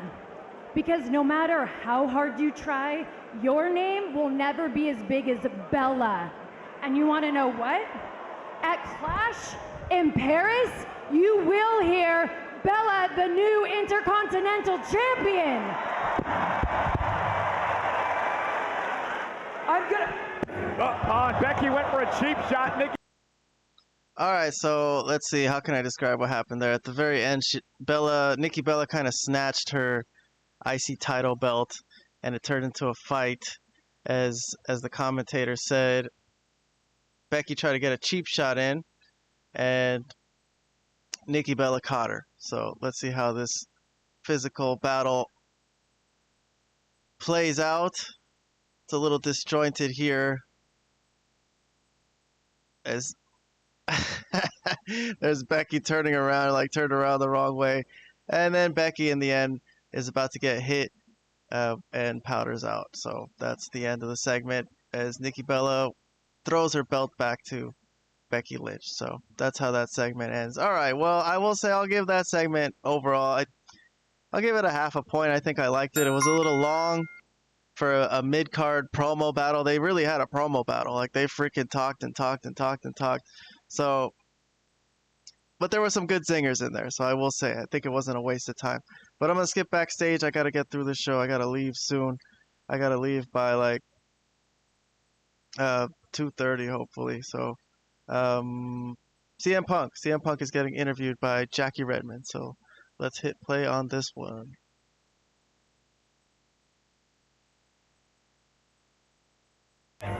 Cole, thank you so much. I'm backstage with CM Punk. Punk, listen, I talked to LA Knight earlier, and he had a lot to say about what happened last week, about the match at Clash in Paris. I know you love when people talk about you, so I was hoping I could get a response. Well, yeah, I heard what he had to say. And listen, I'm not trying to be anybody's friend here. I understand what's at stake. The World Heavyweight Championship, Clash in Paris. Obviously, it's every man for himself. But leading up to it, I was just trying to get everybody on the same page. LA Knight didn't want to play ball. Jay wanted to do it his way. Seth Rollins is the problem. He has the numbers. I was just trying to make sure that we all got there to get that opportunity. LA Knight thinks that I somehow maliciously, on purpose, put him through a table last week. Well, you're wrong about that. Do I care that you fell through a table because you're a clumsy idiot? Absolutely not. You say I'm hungry? No, I'm beyond hungry. I'm obsessed. I'm obsessed with holding the World Heavyweight title because I had it in my hands and it was ripped from me by Seth Rollins. So Clash in Paris, every man for himself. The best in the world is going to get back to doing what he does best, and that's being champion. Seth Rollins, Jay, and LA Knight, if I got to beat and cripple all of you, I will do so, and I will paint my masterpiece with your blood in Paris, with everybody saying, CM Punk. Damn. More continued disrespect from CM Punk to LA Knight. I'll give that segment a thumbs up, though. Let's move on. I got a match. Okay, so this is a pretty strong match. One we've seen before, but it never really landed. I think this might have been kind of close to their best one. It's Rhea Ripley and it's Roxanne Perez with Raquel Rodriguez. So before we get to that, I think we might have a backstage segment. Sheamus. It's a video package with a Sheamus promo. So I will surely listen to this as we listened to Rusev before. And these two have a match at Clash in Paris coming up this Sunday in a couple of nights. So Rusev, me old buddy, welcome back to the WWE. You know, there are words I never thought I'd say. And fella, when I heard you were coming back, I cringed. The big superstar return no one wanted and no one asked for, especially me. Why? Because you lost your love for the game. passionless. And no one was buying you, speaking from a darkened room, going around bullying smaller guys and stamping around craving attention. Cringe. But over the last couple of weeks, something changed. Our trilogy of matches and brutal out-of-the-ring exchanges has awoken the fighter I remember. Thanks to me, the world remembers who the real Rusev is. And now just days away from a potential show stealer at Clash of Paris with a good old-fashioned Donnybrook match. Truth is, you've won back my respect. But don't forget I was the one who had to drag it out of you. So this Sunday, I want you to bring your A game. I want you to bring your hate. I want you to bring your aggression. I want you to try and rip me bleeding head off. I want the old Rusev back, because don't forget, I made you relevant again! From Bulgaria down to France, with banger after banger after banger. Well, come. All right, well, I didn't like that he called Rusev's promos cringe. Those dramatic promos he does. Those promos are really good. So I think that was a insult, man. Rusev, his promos are like the best thing about him. Overall, his segment here, I'm gonna give a indifferent to. I'm going back to the match though. All right, let's see some highlights from Raquel. No, not Raquel. Roxanne, sorry. She's facing Rhea Ripley. So here's the start to the match. Slap to the face from Roxanne Perez. Blatant disrespect. Obviously, Rhea is pissed at this. And here's a spot I wanted to show. It's Rhea catching Roxanne, which is impressive to me despite of her size. I still think that's crazy that you could catch a grown human being coming at you at full force like that. But here's interference as Raquel gets involved, and that gives Roxanne a chance to get control of this match for a little while, as we're going to show some nice images from the match. Here's Roxanne in control, the submission move. More interference later on. When they turn around, Raquel is there to pull Roxanne off and save her from a razor's edge. And then she's not paying attention, and she's going to get attacked by Rhea. But that, again, is a good distraction to give Roxanne a advantage. That was a nice move, actually. This is actually one I think I'm going to give a half point just for that. I don't think I've ever seen that move. I think that looked really good. I'll give that one a full point for a unique new move that I've never seen before. So she's talking shit to Rhea Ripley here, saying, "What are you going to do about it?" which is pretty hilarious. And then Rhea goozles her. And this was a nice showcase for Roxanne. I think this, like I said, I think this was the best match between the two. I'll give a point to the trash talking for Roxanne, even though she's so tiny. All right, so here, Rhea nails Raquel by accident. So she was just happened to be standing in the wrong spot. And she counters a side Russian leg sweep here for a headbutt and then a riptide. And Roxanne is going to do the job and take the loss. So good match. I'm going to say thumbs up for the match. Very good match. Solid work. Solid work. But Afterbirth, we got no time to celebrate for Rhea Ripley. She gets attacked by Raquel, and Raquel's wailing on her, beating her down, and Rhea tries to fight back. Roxanne saves Raquel from a riptide there, and then as it looks like Rhea is in trouble, enter Io Sky. So Io Sky comes in and takes out Roxanne.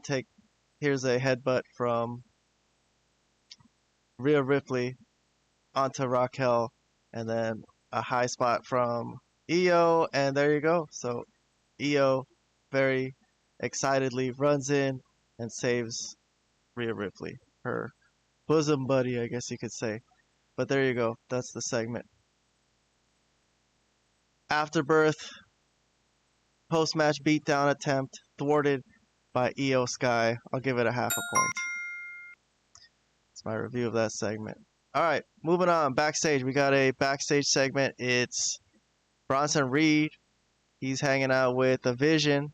So we got to play this, see what's going on with these. Bronson Reed looks pissed off as he is just got done fighting with Roman Reigns. So he is just furiously focused.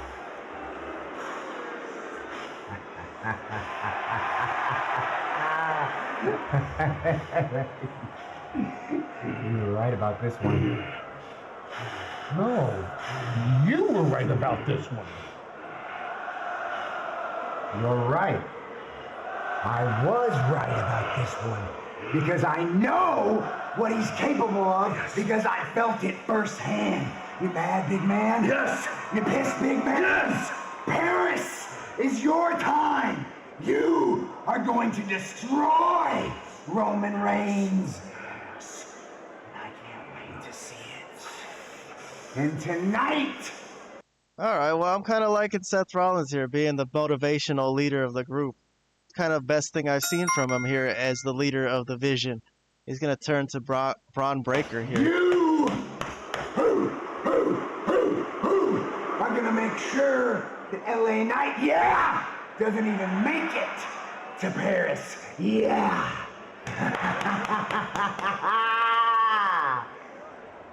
This is the Vision, boys. It is everything that we've dreamed of. And it is on the verge of becoming so much more.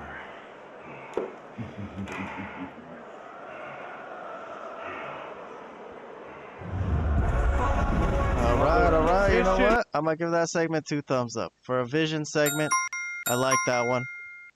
Showed their unity. At least he didn't talk shit about Braun Breaker. Some people were saying that they're starting to have some sort of dissension between Braun Breaker, or lay the seeds down, the groundwork for him, and kind of making him look stupid sometimes. But for right now, it looks like they're united, and I like it. So, all right, next up we got a match. AJ Styles. It was going to be against Finn Balor. But before we get there, we're going to play a backstage segment as Rhea Ripley and Io are still hanging out. So let's play this and see what happens there.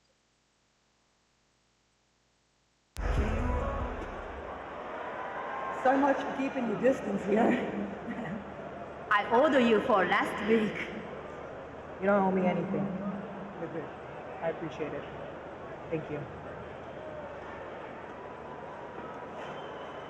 待てわからへんねんけど意味わからへんねんけどどういうことやねん言うたよなI told Rhea to stay out of our business って言うたよなRhea family ちゃうんかいRhea family やんか She's not family She's not family わかったか What are you doing with her 意味わからへんねんけどイオさん We just for you right だからこそあの拒否どういうことやねん That means Stop talking with her. 分かったか俺ほんとちょっと待って意味わからん信用できひんのじゃ Harry, please trust me.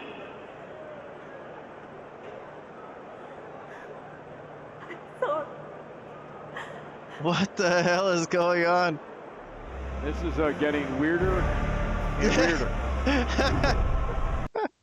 That's exactly what I was gonna say. What the fuck is going on? These are the weirdest girls. They are so jealous of each other. I don't like this storyline, I gotta say. I think I'm taking 2 points off for that segment, man. I just don't dig it. It's not like even Rhea Ripley's like a bad person. Like they don't trust her or something. I don't know. This one isn't landing for me. I know they want to do something with these former Damage Control girls and have them in an angle together, but this ain't it. This ain't it. Back to the match. AJ Styles, Finn Balor, Bullet Club in the house. I'm skipping to the finish on this one. All around good work from everyone, but I don't have time to watch good work today, man. I'm just trying to get through these storylines, these segments. I will say, though, AJ Styles and Finn Balor, you got to give that a thumbs up just because the work is awesome for the live crowd. You know, you can't watch better wrestling than that. But I'm moving on backstage. Jey Uso. Jey Uso is here. And he's going to be talking with Roman Reigns. My mind's everywhere, Uso. Gotta keep an eye on the Vision every single week. Got LA Knight, CM Punk beefing over here. I don't know who to trust. Got the 4-way at Clash of Paris. I'm just trying to be World Heavyweight Champ again. Oosh, you feel me? Trust me. I feel you. The last thing you ever want to do is trust CM Punk, though. Hey, what's going on? Why are you so uptight? You act like you ain't done this for 20 years now. Man, stop worrying about it. Trying to help, man. Who cares about the help? You've helped enough people, trust me. I'm the one who can say that the most. You've helped me, you've helped our family, you've helped this locker room, you've helped this company. Go out there and do it for you. Smash them all. And take it to your household. That's the only thing that matters, man. It ain't about being one of the boys, it ain't about making friends. It's about capturing these moments and locking in our legacy. Representation, like I've always said. Hey, that's just my perspective. You gotta go out there and do you. Eat.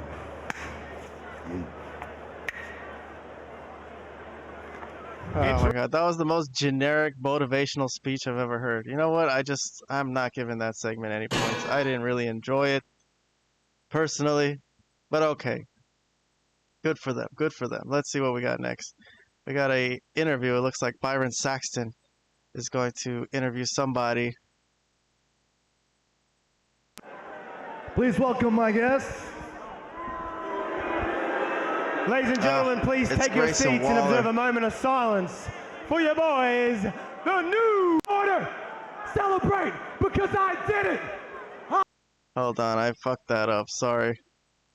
Like, I have to rewind this and actually play this New Day promo, but for completeness sake, sorry about that. Let's see what we got. Please take your seats and observe a moment of silence for your boys, the New Day.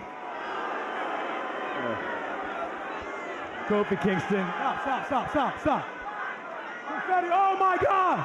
Celebrations are in order! Celebrate because I did it! I did it!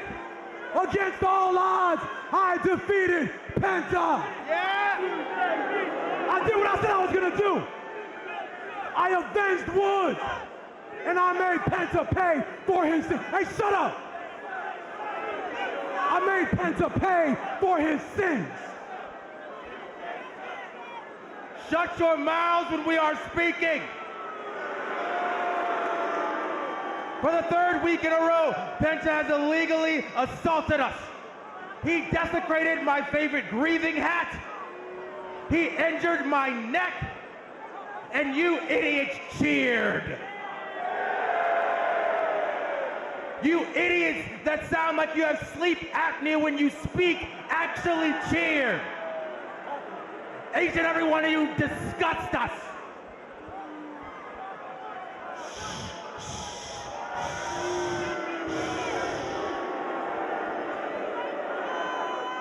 Be quiet. You see, y'all are booing us as if we want to be here.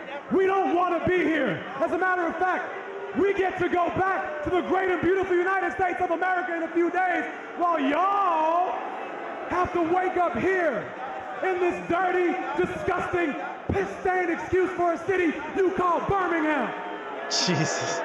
But guess what? Y'all should be thankful because you got to lay eyes on us. You should be thankful for that. Matter of fact, you should thank God for that. You should take your terrible teeth and get down on your knees.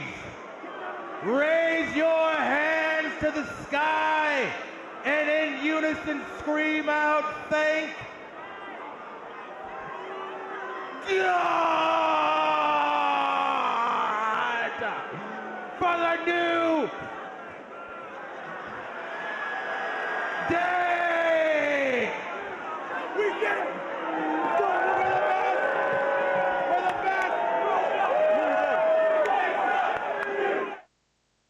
All right, well, I didn't think I would enjoy that, but I'll actually give it a half a thumbs up. They took their time. They took their sweet time ripping apart that crowd over there in Birmingham. People in Birmingham taking a beating today. But all right, let's see. We're on to the Bayley schizophrenia angle. All right, so she has schizophrenia now. I don't know. It's come late onset in life. That happens to people sometimes, especially when there's traumatic situations and circumstances, which she has definitely been involved in lately. So let's see what happens with Bayley today.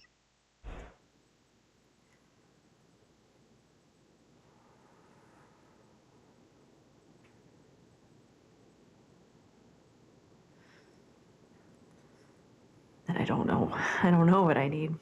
You were a success because you always did the right thing. You too? You always had your head on your shoulders and you went for it and you always listened to your heart. And that's why we were a success. You gotta be kidding me. That's why you became NXT Women's Champion. For the first time in your life, you became a champion and it was the best day of your life. I know you didn't get to WrestleMania this year, but you have before. You walked in as a champion. You walked out as a champion. Don't tell me you don't remember what that feels like. We are successful because we believe in ourselves. You're right.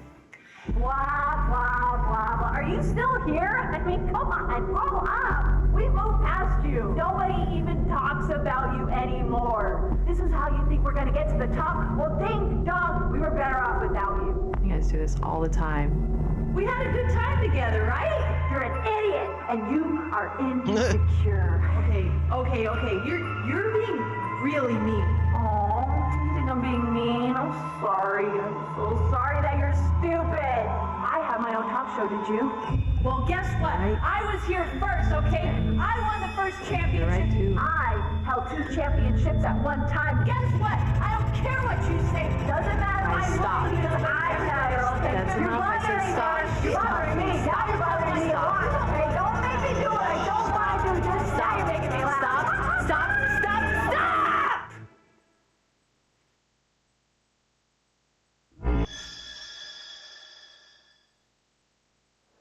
I didn't know. Alright, well, she actually stopped it. That was funky. I don't think people with schizophrenia can stop their voices in their head just by saying stop. But overall, I'm with this. I thought it would have been funnier if the voices in her head were Lyra Valkyria's voice. But it turns out they're just her own voice. So I heard that more clearly today. I'll still give that segment a half a point. Artistically, it was cool. But we do cut backstage as Lyra Valkyria. The cause of this is talking to Adam Pearce. So let's see. I think she feels bad about it, but it's like, what can she really do, you know? But here is Lyra Valkyria. I didn't know who else to go to. I think Anything official? genuinely Shit, concerning. hold on one second. My bad. I didn't know who else to go to. I think whatever is going on with Bayley, it's just genuinely concerning. I mean, have you checked in on her? Has there been an official medical update or? Look, I have called her, okay? But as far as anything official, I've heard nothing. I'll tell you what, as soon as I hear anything, nothing. As soon as I do, though, I'll let you know. Okay, well, someone should really check I'm on in. it. Yeah, I got it. Thank you. Hey, Adam. All right. Nothing for me from Lyra Valkyria there. She is concerned, but I'll consider this a new segment that I will review. Here comes the Judgment Day, Dominic and JD. Oh, God. We gotta talk. You gonna handle this AJ situation or what? He's out of control. AJ? Yeah. I just gave him a match against Finn. What more do you people want? I want more. Obviously, that's not enough. I need more. He cost JD the match. You know, he's been stalking me for months. He cost me the AAA Mega Campeonato. This needs to end. Okay. As much as I can't believe I'm gonna say this, Dom, you're right. I know. It has to end. I'll tell you what, I'll make it right. How about this? Next week, Raw in Paris, AJ Styles. Barred from the building. Even better, one-on-one with Dominic Mysterio. Even better for that Intercontinental title. Oh, that'll end it, right? Does that work for you? No, No, it does work, and it's official. Oh, Charles shit. Xavier, this does not work for me. Well, it works for me because Dominic Mysterio is going to defend the Dominic totally backfired on Dominic, but you know what? AJ deserves that match, so half a point for me. Looking forward to that rematch. But all right, let's see what we got next. We got Braun Breaker. Braun Breaker's headed to the ring And he's going to get attacked by Roman Reigns. All right, cool. Fucking spice up the show a little bit. Unexpected backstage attack. Thank you very much. I'll throw that a half a point. And Bronson Reed gets involved, but he gets countered by Roman. And Roman is going to do a Superman punch here. And I am going to very much praise Bronson Reed's selling on this one. Just the way he bobbles his head up and down. I'm giving 3 points to Bronson Reed. I think he's such an amazing wrestler. Security comes in, yes, and breaks it up. So they were on their way to the ring for a match. Supposed to be Braun Breaker. Here comes Adam Pearce. Adam Pearce is going to talk to them. What is he saying? Hold on. So I suggest. And Pearce barking at Breaker. Take it to the ring. And now and he's attacked by LA Knight. So I don't know why Braun Breaker's getting chewed out here by Adam Pearce. He was just walking to the ring, minding his own business. But LA Knight enters, and he is going to be the one who is facing Braun Breaker. So he gets a head start.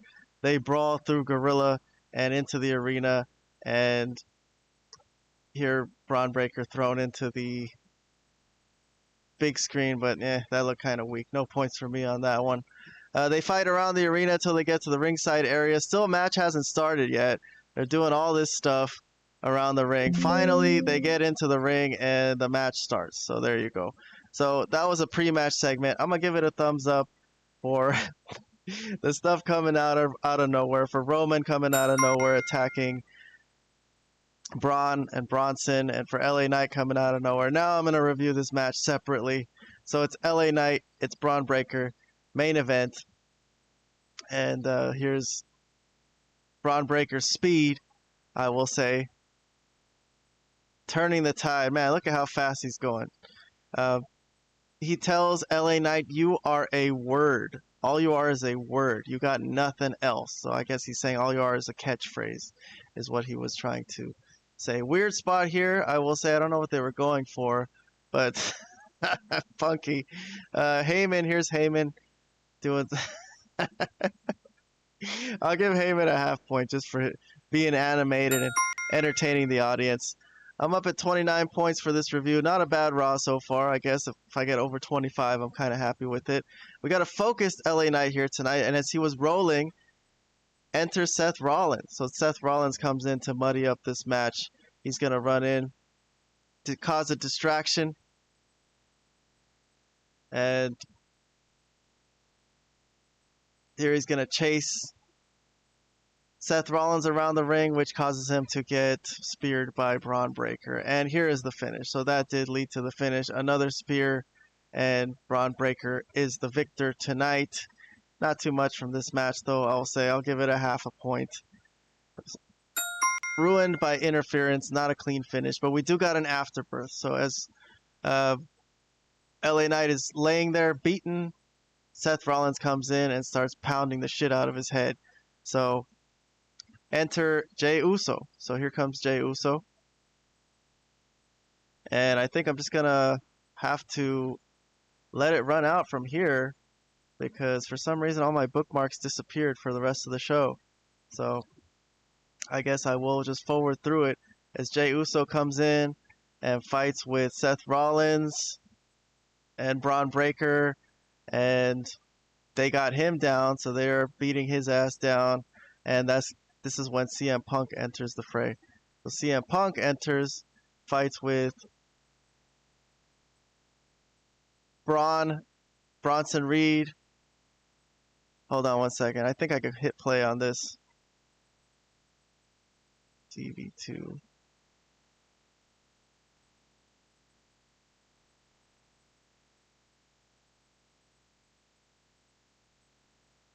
Alright, I'm going to hit play from when Jey Uso hits the ring, and we'll listen to the commentary and watch the end of the show.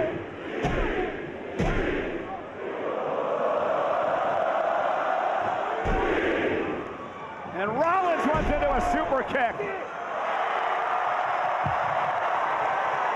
Main event, Jey Uso standing tall, lining up the visionary. And Breaker, again, going to run interference for Rollins. And now Seth Rollins taking advantage.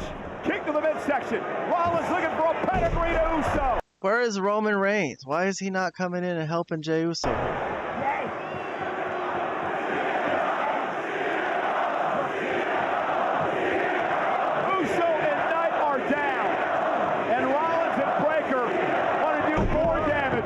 Two of Rollins' opponents on Sunday.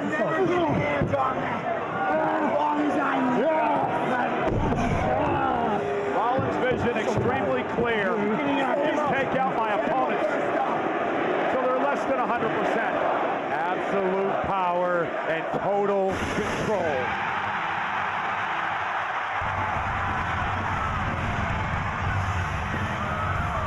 And the fourth man in the fatal four-way equation Sunday. And Breakker gonna meet Punk in the aisle, and Punk has come to fight. Rollins sicked the dog on CM Punk, but Punk was ready. And now Breakker driven into the ring post, and now Punk turns his attention to his arch nemesis, the world champion, Seth Rollins.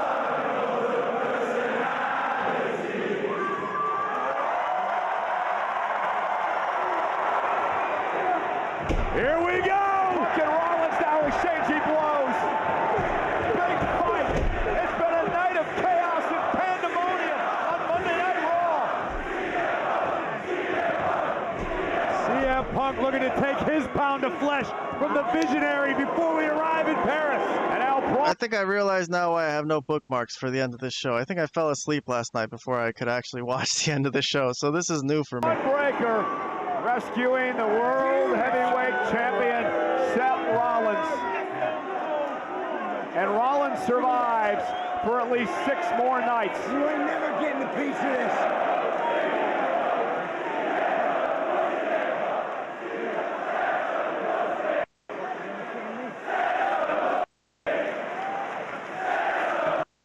Listen to them. I'm not. Don't listen to them. You listen to me. Don't listen. I'm the king, all right? Don't listen to them. I'm not a pussy. He's trying to tell Braun Breaker. That is kind of funny.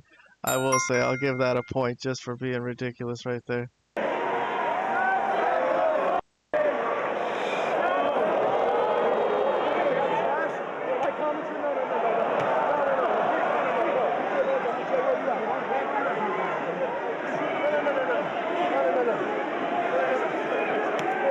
So much for keeping the peace. No. Look. They're doing it for us. They're doing it for us. They're doing it for us. That's wise advice by Rollins as Punk and Knight now are imploding. Oh, shoved into Uso goes Knight. And Punk doesn't care. He's got Knight up for a GTS. Super kick from Jey to Knight.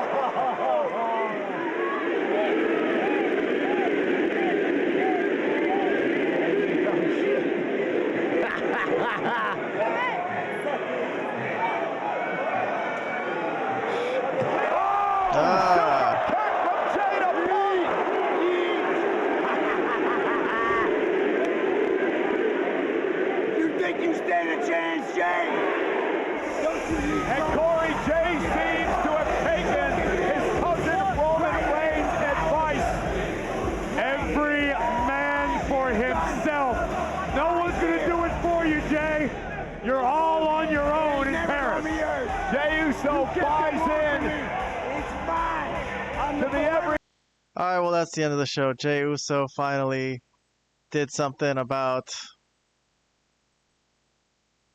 CM Punk, and he nailed him with the super kick. Alright, so I gotta review this whole segment. Sorry.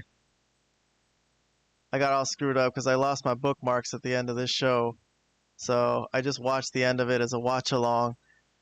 For the post-match afterbirth and everything that happened, I will say I'll give it a half thumbs up. I don't know where the fuck Roman Reigns was. Did he really get hurt backstage or something?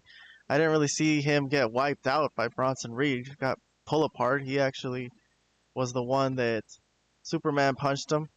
So I don't know why he wasn't here being involved in all this at the end of the show. So that was a little weird to me. Other than that, sure, it was an exciting ending. And all the baby faces fought together. So I guess we'll see what happens. And that 4-way match, I suspect somehow Seth Rollins will retain that title because it's a 4-way. There's no DQ. He's got a bunch of stable mates. So I don't see him losing the title at Clash in Paris. But regardless, all right, that's it. I got 31 points on my Raw review. Overall, I think there was a lot in it. Here and there, I liked things here and there. Better than Smackdown. Smackdown didn't even hit 20 points for me. So, all right. Clash in Paris this Sunday, but I'm not going to be back reviewing shows here probably until Monday morning. I got to get to NXT Evolve and Dynamite, or sorry, NXT Evolve and Impact together on Monday morning. And then we'll get back to thinking about catching up on AEW and the rest of WWE. But for right now, I'm taking the weekend off from wrestling. Enjoy whatever you guys are going to watch and have a good time. And that'll be the end of this shift. This live stream. I'm done. I'm tired. It's 2.5 hours of watching wrestling. It wasn't the best 2 shows, but all right. It got the storyline moving forward, and I guess we're going to see what happens as time passes on. But all right then, we'll see you next time. Have a good day.